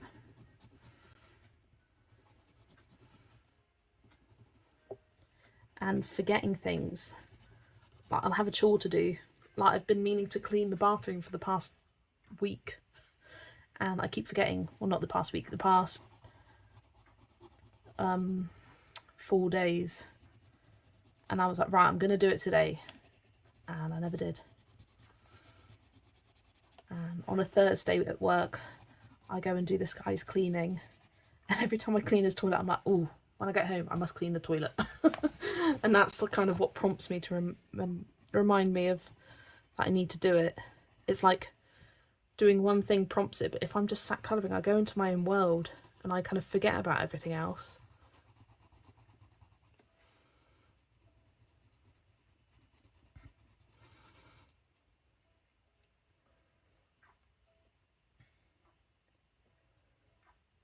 I either immediately text back or never lol, or I have the issue where I'll open a message in the morning because I get excited that I see someone messages me, and I'll open it, read it and go, okay, once I've fully woken up or once I finished work, I'll reply to that, and then I completely forget to. And then it's days later and I go to message them something else and I'm like, oh, I never responded to your previous message, I'm sorry. Like, it's not terrible, like usually it's just a day or two late, but sometimes it seems like I ignore people. I never mean to ignore people. If I do open and read something, just send me another prompt message to be like, hello, and then I'll reply back. And I'll feel bad. Sounds more like Asperger's than autism. Asperger's is more like missing social cues being hyper-focused rather than what is associated with true autism. Yeah, I don't know about Asperger's. All I know, because I got a psychology degree, all I know is that they don't like using that term anymore because there's bad connotations. So it's all on a spectrum. It's autism spectrum disorders. So they don't diagnose people with Asperger's anymore. It's just the spectrum. It sounds more like ADHD to me, but I'm not a doctor. I just have it and have the same things. Yeah, I think it could be worth me getting an assessment.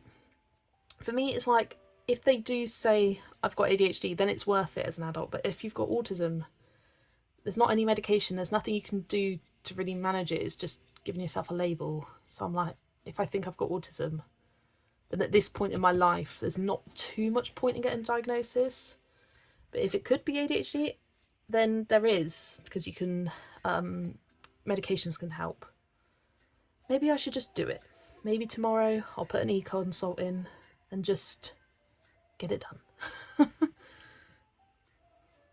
I finally called my dentist the other day to try and book on as an NHS patient, and they weren't. So I called another one, they weren't, and then I gave up. Thought, okay, no dentist for me. I don't particularly need it right now, so I'm okay.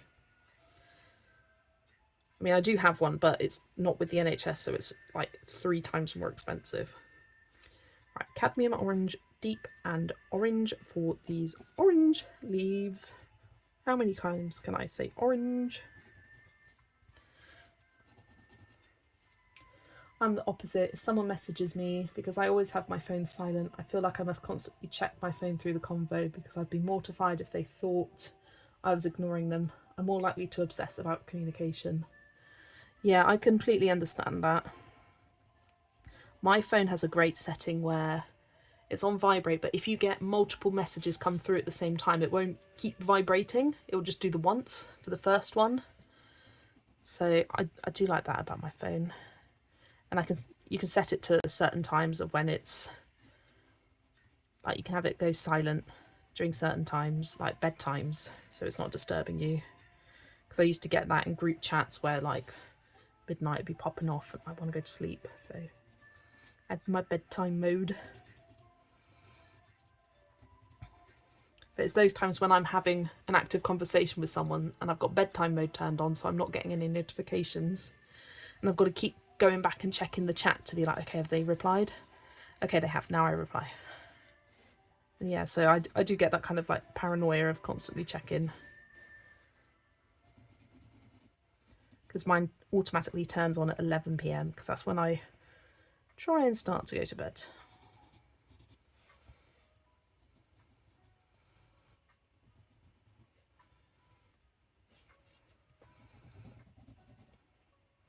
Some of these leaves I'm like, is it the orangey colour or is it this browny colour? So hard to tell. Doesn't really matter.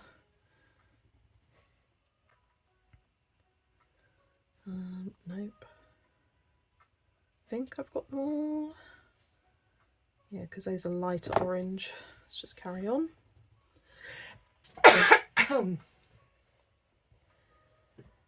I'm doing good at messaging you right now, Jess, because you are new and shiny to me right now, but after a few months I will forget you exist, unless I look at capybara cuties. Yeah, and then you'll be like, oh no, I haven't messaged her in a while, she'll think I've forgotten her, and yeah, that's fine.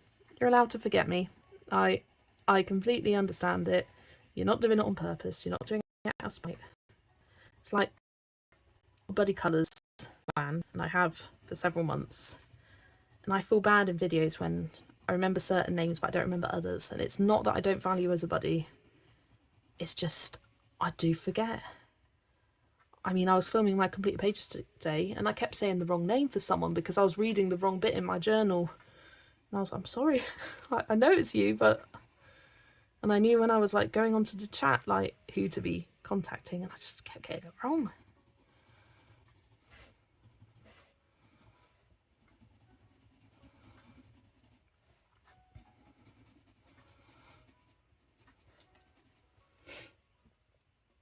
There are a lot of ODHD people out there, autistic and ADHD. Yeah, there's a lot of overlapping traits between the two. So it would be interesting to get screened for it, because, well, I mean, what's the harm in getting screened? For us in the UK, it doesn't cost anything. Even if it's a long wait list to get treated, at least I'm on that path, I'm on that journey. Right, let's do this lighter orange now, which is yellowed orange and cadmium orange light. Not that one, that one. The list for getting assessed for ADHD is very long. I have a diagnosis, but I need a reassessment as I'm unmedicated and it's so long to wait 2 years plus.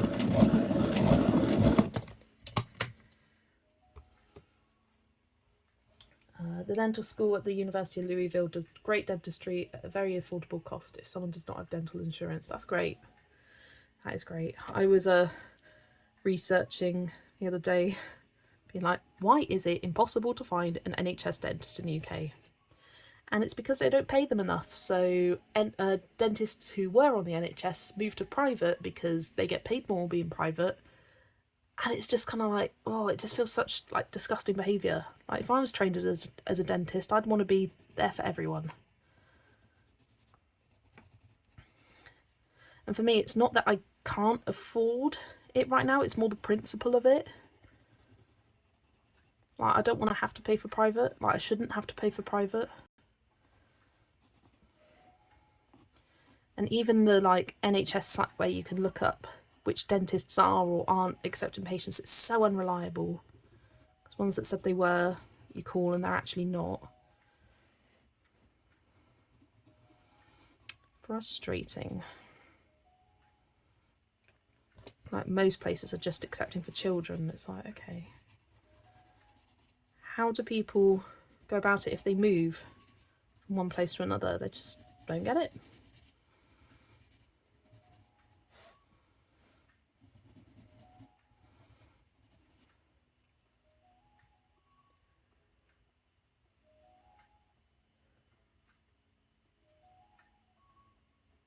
That's lucky when messaging me because I seem unable to send just one message.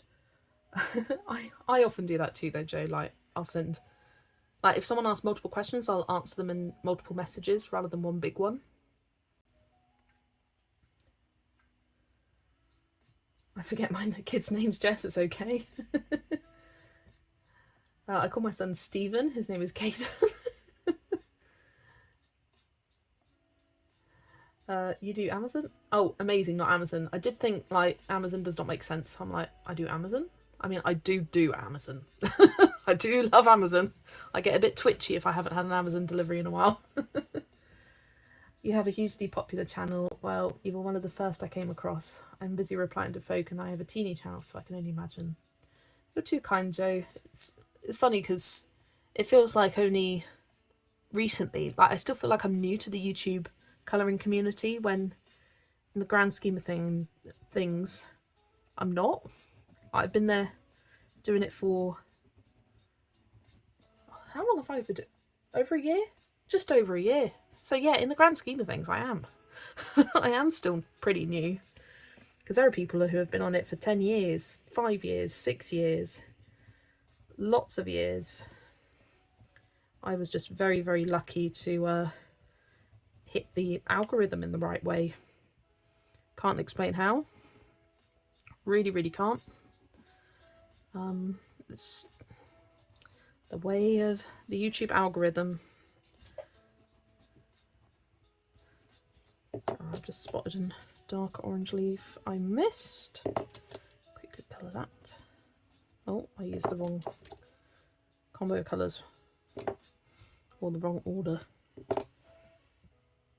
The Scottish NHS has went to rubbish since 2007 when the SNP took over the government. Sounds like US healthcare. I mean, we are fortunate that majority of our healthcare is free. But even dentistry still costs you. Like there's different bands. But for example, for a routine appointment, it's £27 something for what they call a band 1 treatment, which is routine checks, x-rays and like all the basic things. That's classed as a band 1. And if I was to book an appointment with my dentist right now, because I just found a dentist that would book an appointment with me when I did, because I hadn't had a dentist appointment in 7 years, so I definitely needed one. And I just booked it, paid whatever, didn't really pay attention to how much it was. But if I book it now, it's £65. So, yeah, 27 versus 65 is a big, big difference. And then if I needed any treatments, it's even more on top of that. Because that's the problem. It's fine if you're all right, But if you need any treatments, that's when it becomes like financially unviable.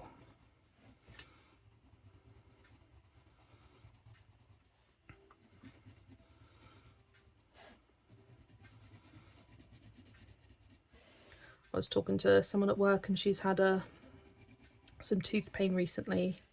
Went to the dentist and they got it x-rayed and said, okay, basically you need a large amount of work done and it will cost you £900. And she was like, what? £900? Like, I know dentistry stuff is expensive, but £900? They were like, yeah, you can do that, or you can take the tooth out and that will be free, the NHS. And she's like umming and ahhing about it. It's like £900, but then I keep all my teeth. She's like, I'm only 35. I don't want to get rid of my teeth at this age. And I'm like, look, if it needs to be done, there's one right at the back. She was like, yeah, I was looking at myself in the mirror, like smiling with all my teeth going. Can you see it? Yeah, you don't smile like that though.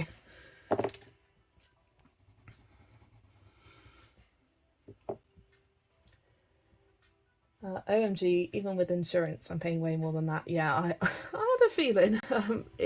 Yeah. Amazon is a common typo for amazing with my thumbs. It knows what you want to say, Amanda.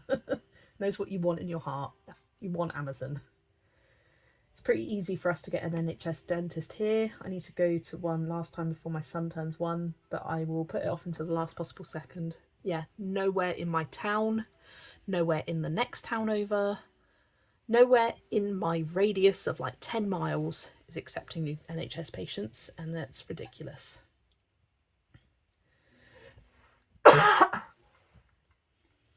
Dentists still cost, opticians still cost, yeah. Opticians isn't that as bad, but I think it's terrible that, like, eyesight is something you can't control. Why are you being penalised through money for having bad eyesight? Like, it just seems crazy to me. Yeah. You paid over $1,000 for a root canal. Ooh. You could have done private pay, but $150 an hour? I'd have no patience. Christ. Yeah, no. In August, it was nearly £250 for your 2 new pairs of glasses.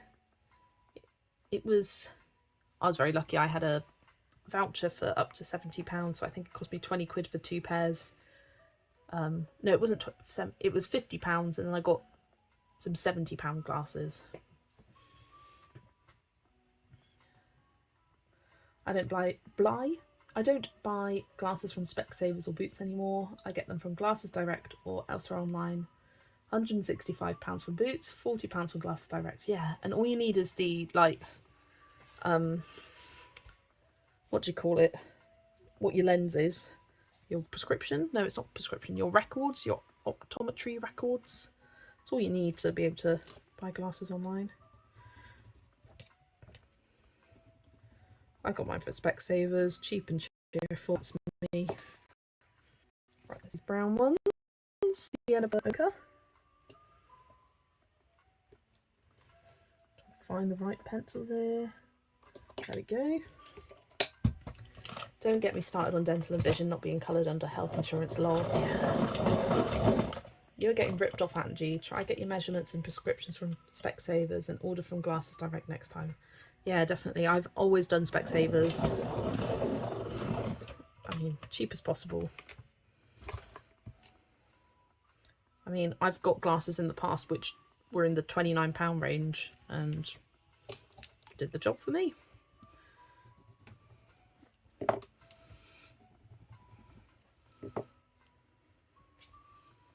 Right, sienna brown.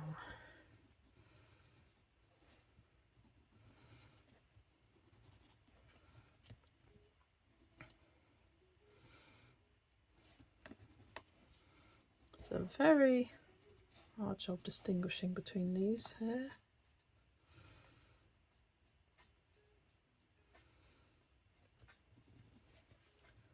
There we go, I think.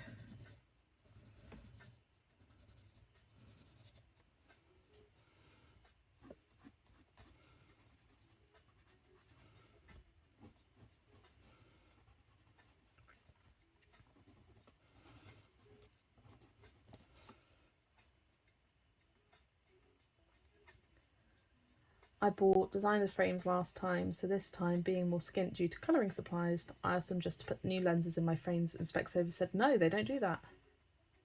That's a bloody lie, because they've done that for me before. In fact, they even gave that to me as an option. They were like, you've got a new prescription. If you want new glasses, have a look. If you don't, we'll change it and put them in your new pair. I've actually done that before, where I didn't want to pay extra money, so I think it was, I didn't find any glasses that I particularly liked over the ones I already had, so I just kept them, and they put the new lenses in the old frames. So I don't know why they said that to you, Joe. Unless they've changed it very, very, very recently. That's a load of rubbish. Yeah, your Specsavers does that, yeah. Get some skilled employees, yeah. Person probably just doesn't like doing it.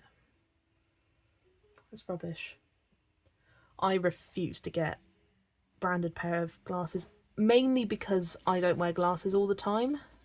So it would seem a waste to have designer glasses. I kind of don't believe in it. I think it's such a waste of money, in my opinion. Like, you buy whatever you want to buy. If that's the style you want, that's the style you want.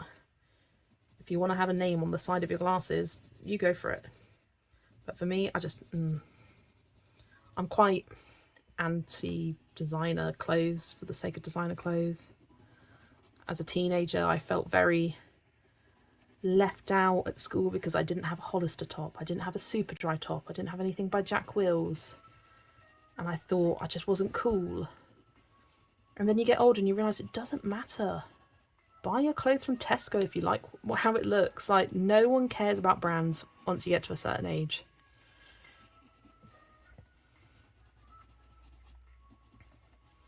I'll spend the extra money on something if it's like good quality and I really, really like it, but just for the sake of having Superdry across my chest, no thanks.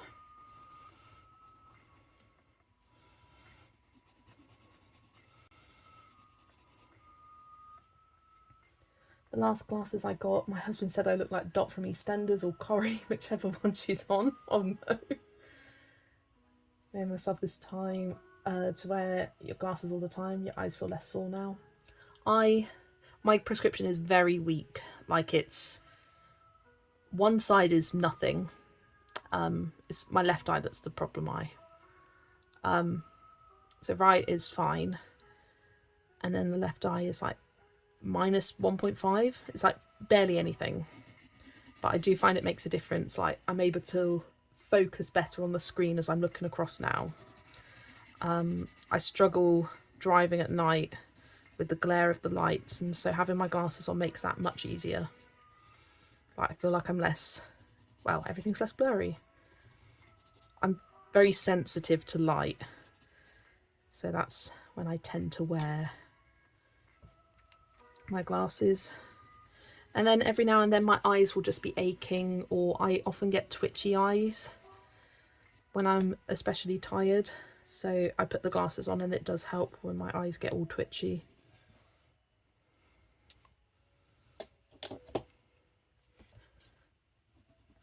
Finding other ones I've missed. There we go. Right, I've just got the yellow ones left. That's goldenrod and yellowed orange. I know, oh no, I don't like the names, but having got both types now, the more expensive ones are much better quality. And that's fair enough.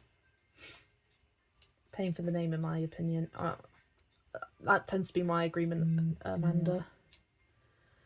You had designer last time and they were same as my £45 pair. Yeah, the ones I've got are £70 and the ones I had before were £20. They're the exact same.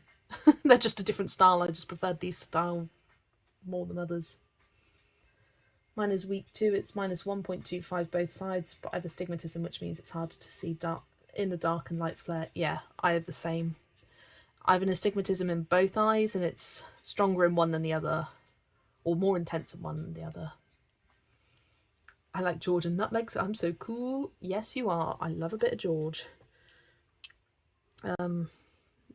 Nutmeg's Morrison's, isn't it? we just don't have a Morrison nearby, so I never really see it.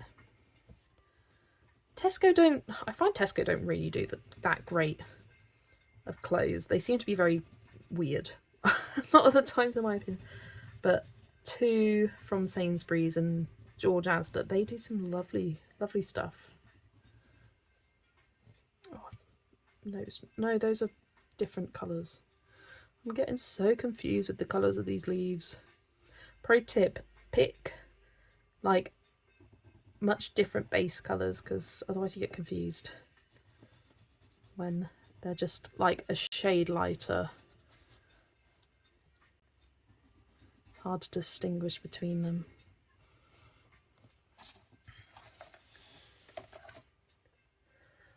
Yolanda's back from lurking.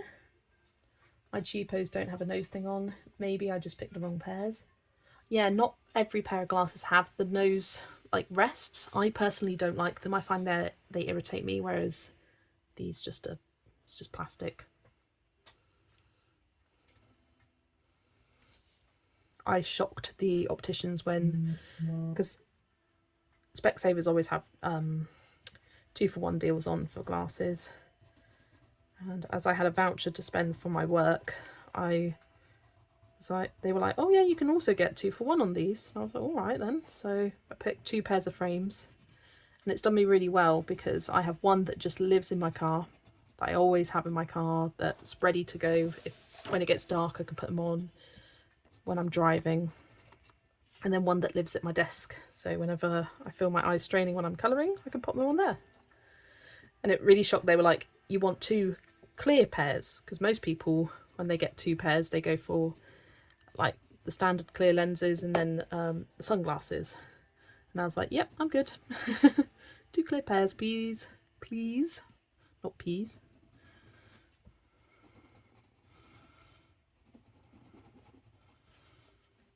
Because with my old glasses, I found that I was constantly forgetting them. Like, I'd leave them in the car and they'd stay there, and then I'd have to go out to the car to get them if I wanted to wear them inside. Or I'd get to the car and I'd forgotten to bring them out with me, and then I'd struggle with my eyes straining. I was driving at night time. And there was one time where I forgot them driving back from Zoe's one evening in the winter, and I felt myself struggling by the end of it. I was like, I do not want to do that again. I went from vertical stigmatism in both eyes to a horizontal one in both eyes. That's funny. I went from being short-sighted to long-sighted to short-sighted. Just went through all the ranges of vision. You were reorganising your new other hobby, cross-stitch. Yes, I heard you talking about that in your latest, or in one of your latest videos. Apparently my mum has declared today into Lego now. I know someone who likes Lego and collects it. So we were looking in Tesco, just seeing what they had, and I was like, oh, Zoe has that set. Zoe has this. My mum's like, I don't care what she has. So have you made a wish list on Amazon? She goes, no, give me a chance. Matalan do great men's, I think, and terrible women's fashion. Yeah, Matalan do great men's basics. They do the women's basics okay. Some Matalans, like, I find Matalan is very varied. Sometimes they have loads of great options, and other times they have absolutely nothing. Like, I've been in there before and I've bought a load of stuff, and then been in there for many sort of trips in a row and found absolutely nothing. Right, what now? Yellowed orange and cadmium orange. Yellowed orange, cadmium orange. There we go. I'm terrible with money. Do you want the anti-glare for an extra £30? Nope. Leaves opticians, but goes buys a full set of polychromos. I was recommended to get anti-glare lenses for my previous pair of glasses, and I thought, okay, let's give it a try, because I said that I really struggled with driving in the dark and at night. I'm trying to find these. Oh, here it is. I was like, where are the bits that I've missed? And so they were like, yeah, try the anti-glare. Tried them, found they made absolutely no difference. And I was like, well, I just wasted this money for nothing. But at least I know now. Because this time when I got it, they were like, oh, you got anti-glare on your lenses last time. Do you want that again? I was like, nope. Don't need that in my life anymore. Right, I'm almost done, guys. Just seeing if I've missed any. Sure I have.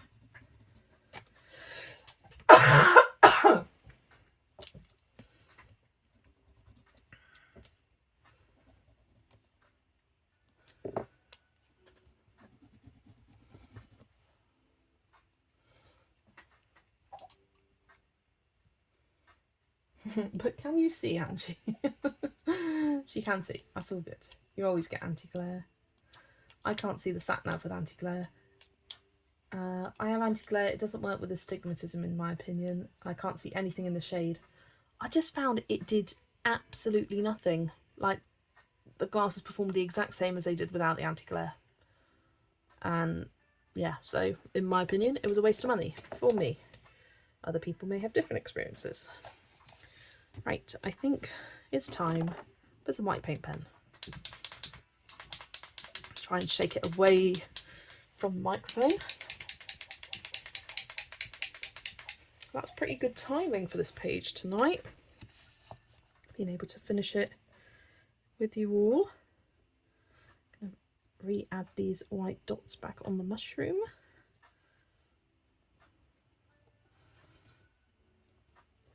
Then add little highlights everywhere.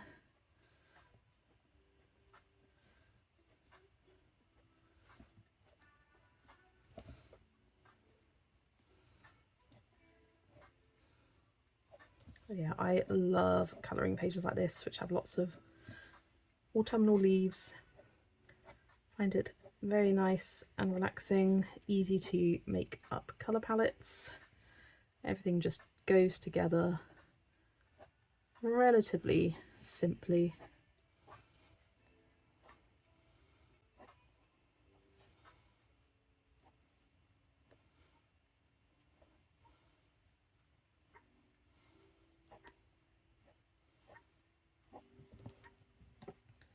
My 8-month-old in his pram. He was there in the sun, went under a bridge, and now he's gone.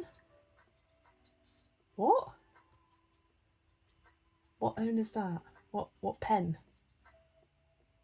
What pen is that? What pen is this? This is the Arrtx white paint pen.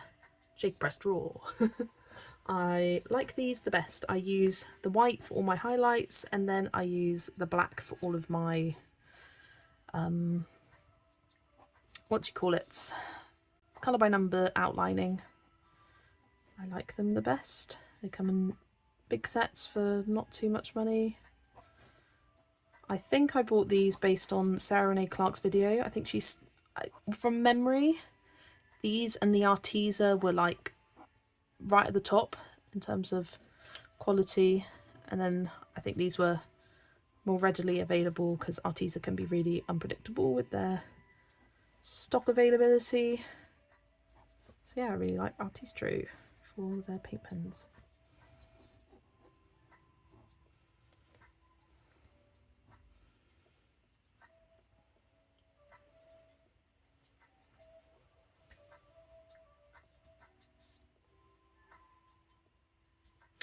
Oh, with your 8-month-old in his pram, I get it now. From about not being able to see in the shade. You can see him in the sun, you go under a bridge where it's shady, and he disappeared. Sorry that took me a second to get. Because I think I read the comments separately. I was just like, what? Took me a minute.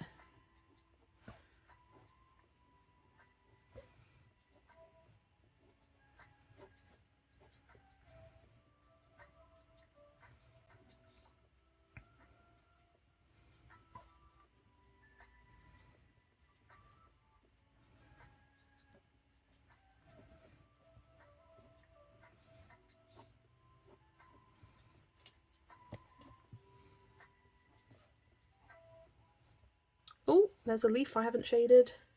It's the light orange, yellow to orange. and cadmium orange. There we go.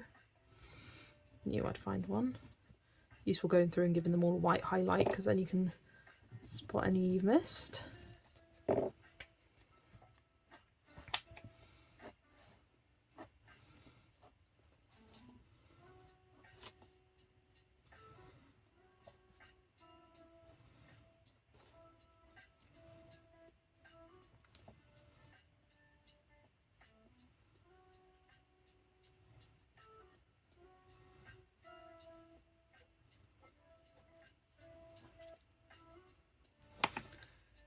So it's like, have I missed any white highlights on any of the leaves now?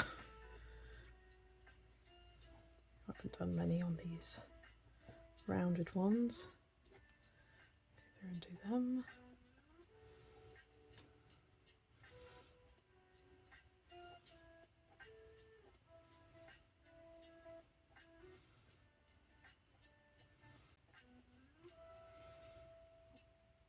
Right, now we are at the end of here.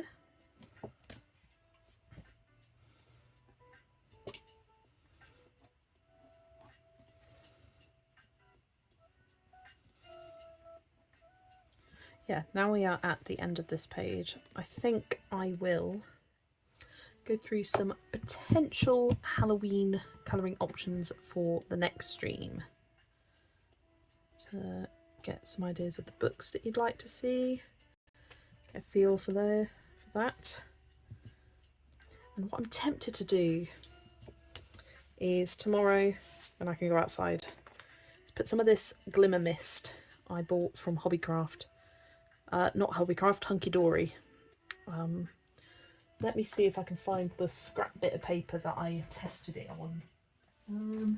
I know it's somewhere amongst the pile of things. Here it is. I did some tests on, cover my address up. Yeah. Does it have anything else I don't want people to read? No. So I tested it on this bit of just Blackwell's invoice paper, and this was relatively far away and it was quite splotchy. When it first went on, it was really like bright yellow and I was like, ooh, it looks awful. But when it dried down, it turned out quite pretty actually. And well, it's like really concentrated areas, but I like the sort of more dispersed areas rather than it just being the spritzed down. So I flipped it over and tested on the back with it being much further away, and it gives a much more subtle look. But I kind of just did it far away and like shook the bottle as I was spraying it so it would kind of disperse, and that turned out quite nicely. So I think I'll try that to give it that kind of like sparkly shiny sky. I was inspired to get this because of Karen at My Colourful Country Life, how much she loved her case spray, but for me I wouldn't use it inside because I don't want my entire desk to get splattered, so I'll do it outside where I have more control. But yeah, that is this page done. As you can see, my page is curled up. This always happens to me when I colour. The bottom right edge comes up. You just flatten it out and it turns out okay. I started writing down the colours I use on pages as I can forget. Yeah, I have a little scrap piece of paper next to me.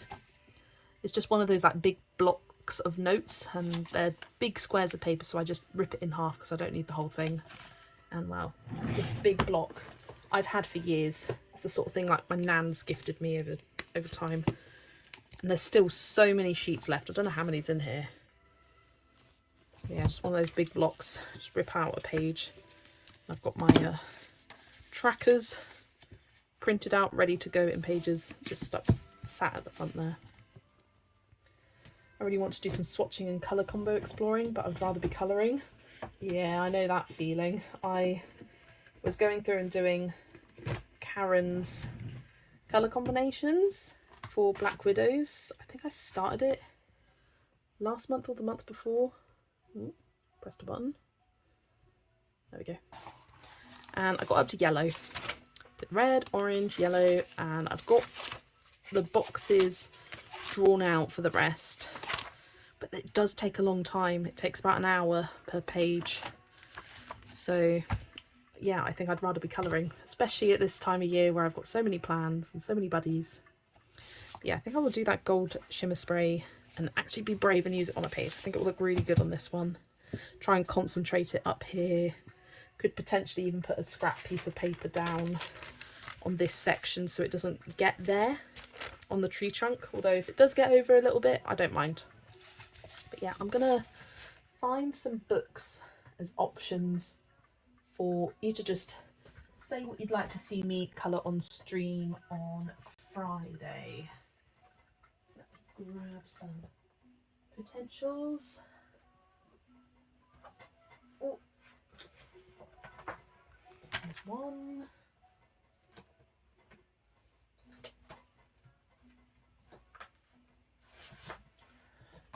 2, 3, 4. I'm basically grabbing all the Halloween themed ones I have planned. Some are buddy colours, some aren't.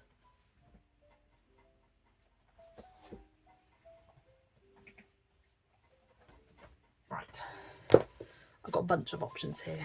Let me just close that and pop it to the side. So what would you like to see me colour next week in stream? If you just shout out the ones you like the look of. I've got Hannah Carson's Halloween. In this one I have a buddy colour, so it would be this specific page here, the Halloween Witch. I've got Tales from the Witch's Cottage, again another buddy colour in here. And we're doing this witch with the cats. I've got Seasonal Wreaths of Plants and Friends. And the page I'm doing is this Magical Cauldron one. The Polar Bears Adventure Cruise. I am doing this one. That I could potentially do in one stream, to be honest. So that could be a good option. Hi Rebecca, welcome in. I'm just wrapping up this stream, just showing some options for next stream on Friday of what you would like to see me colour. I've got a buddy colour in the Journey Through Fairy Tales, this Halloween themed one. Love that. Then I've got Cute and Creepy. I haven't got anything planned in this so far. So I could put a few options of pages up for people to vote on for that one. Although I am feeling quite inspired to do one of these cat pumpkin ones. And then Matchstick Mouse Costume Party. This could probably be done in one stream as well. And I don't have anything specifically planned from here. So out of those books, what would you like to see? Matchstick Mouse Costume Party, Cute and Creepy, the Japanese Fairy Tales, Polar Bear, Seasonal Wreaths, or Hannah Carson's Tales from the Witch's Cottage, or Halloween. Or if you put some options and then I can create a poll based on what you say. You vote Pumpkin Kitty or Matchstick Mouse. Hannah Carson, you're also doing the Polar Bear one. You bought a pack of 50 lined revision cards from the works for £1 that you're using. That's great, nice and sturdy those are, Angie. Got Japanese fairy tales, whatever you want to, what most want to do. I want to do all of these, honestly, I do. Which is why I do not mind what you pick. A lot of them are planned for buddy colours, so I want to do them all. I want to colour everything. Halloween, Japanese fairy tales, Pumpkin Kitty or Matchstick Mouse. So a couple of Hannah Carlson ones. Halloween then. I'll definitely do Halloween as an option for this. I'm going to do a poll here. Which book should I colour next?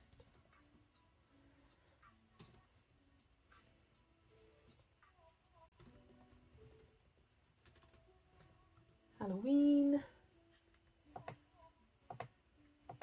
Let's go Japanese book. That can be any of them. And then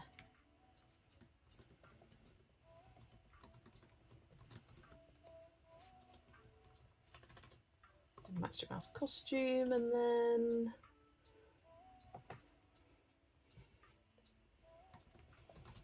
cute and creepy.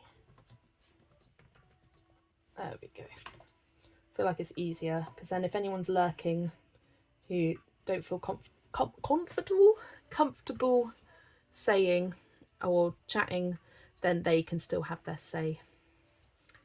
So see, and that Halloween is the Hannah Carlson Halloween book. Because I know there's many streamers that I watch and I just don't feel comfortable commenting or don't want to put myself out there. And so for any lurkers, you get to have your say too. With just a quick boom, vote in the poll. And then if it's one of the ones where I don't necessarily have a specific buddy page, I will do another poll on my community tab. So then everyone can get involved. How are we going? Ooh. Ooh, it's looking like it's between a Japanese book. So if it's one of the Japanese books, I'll put each of the pages as a poll. Yeah, that could be fun. Or it could be Halloween. Halloween's getting quite a few. Oh, another one for the Japanese. Oh, someone changed their mind, voted and came back.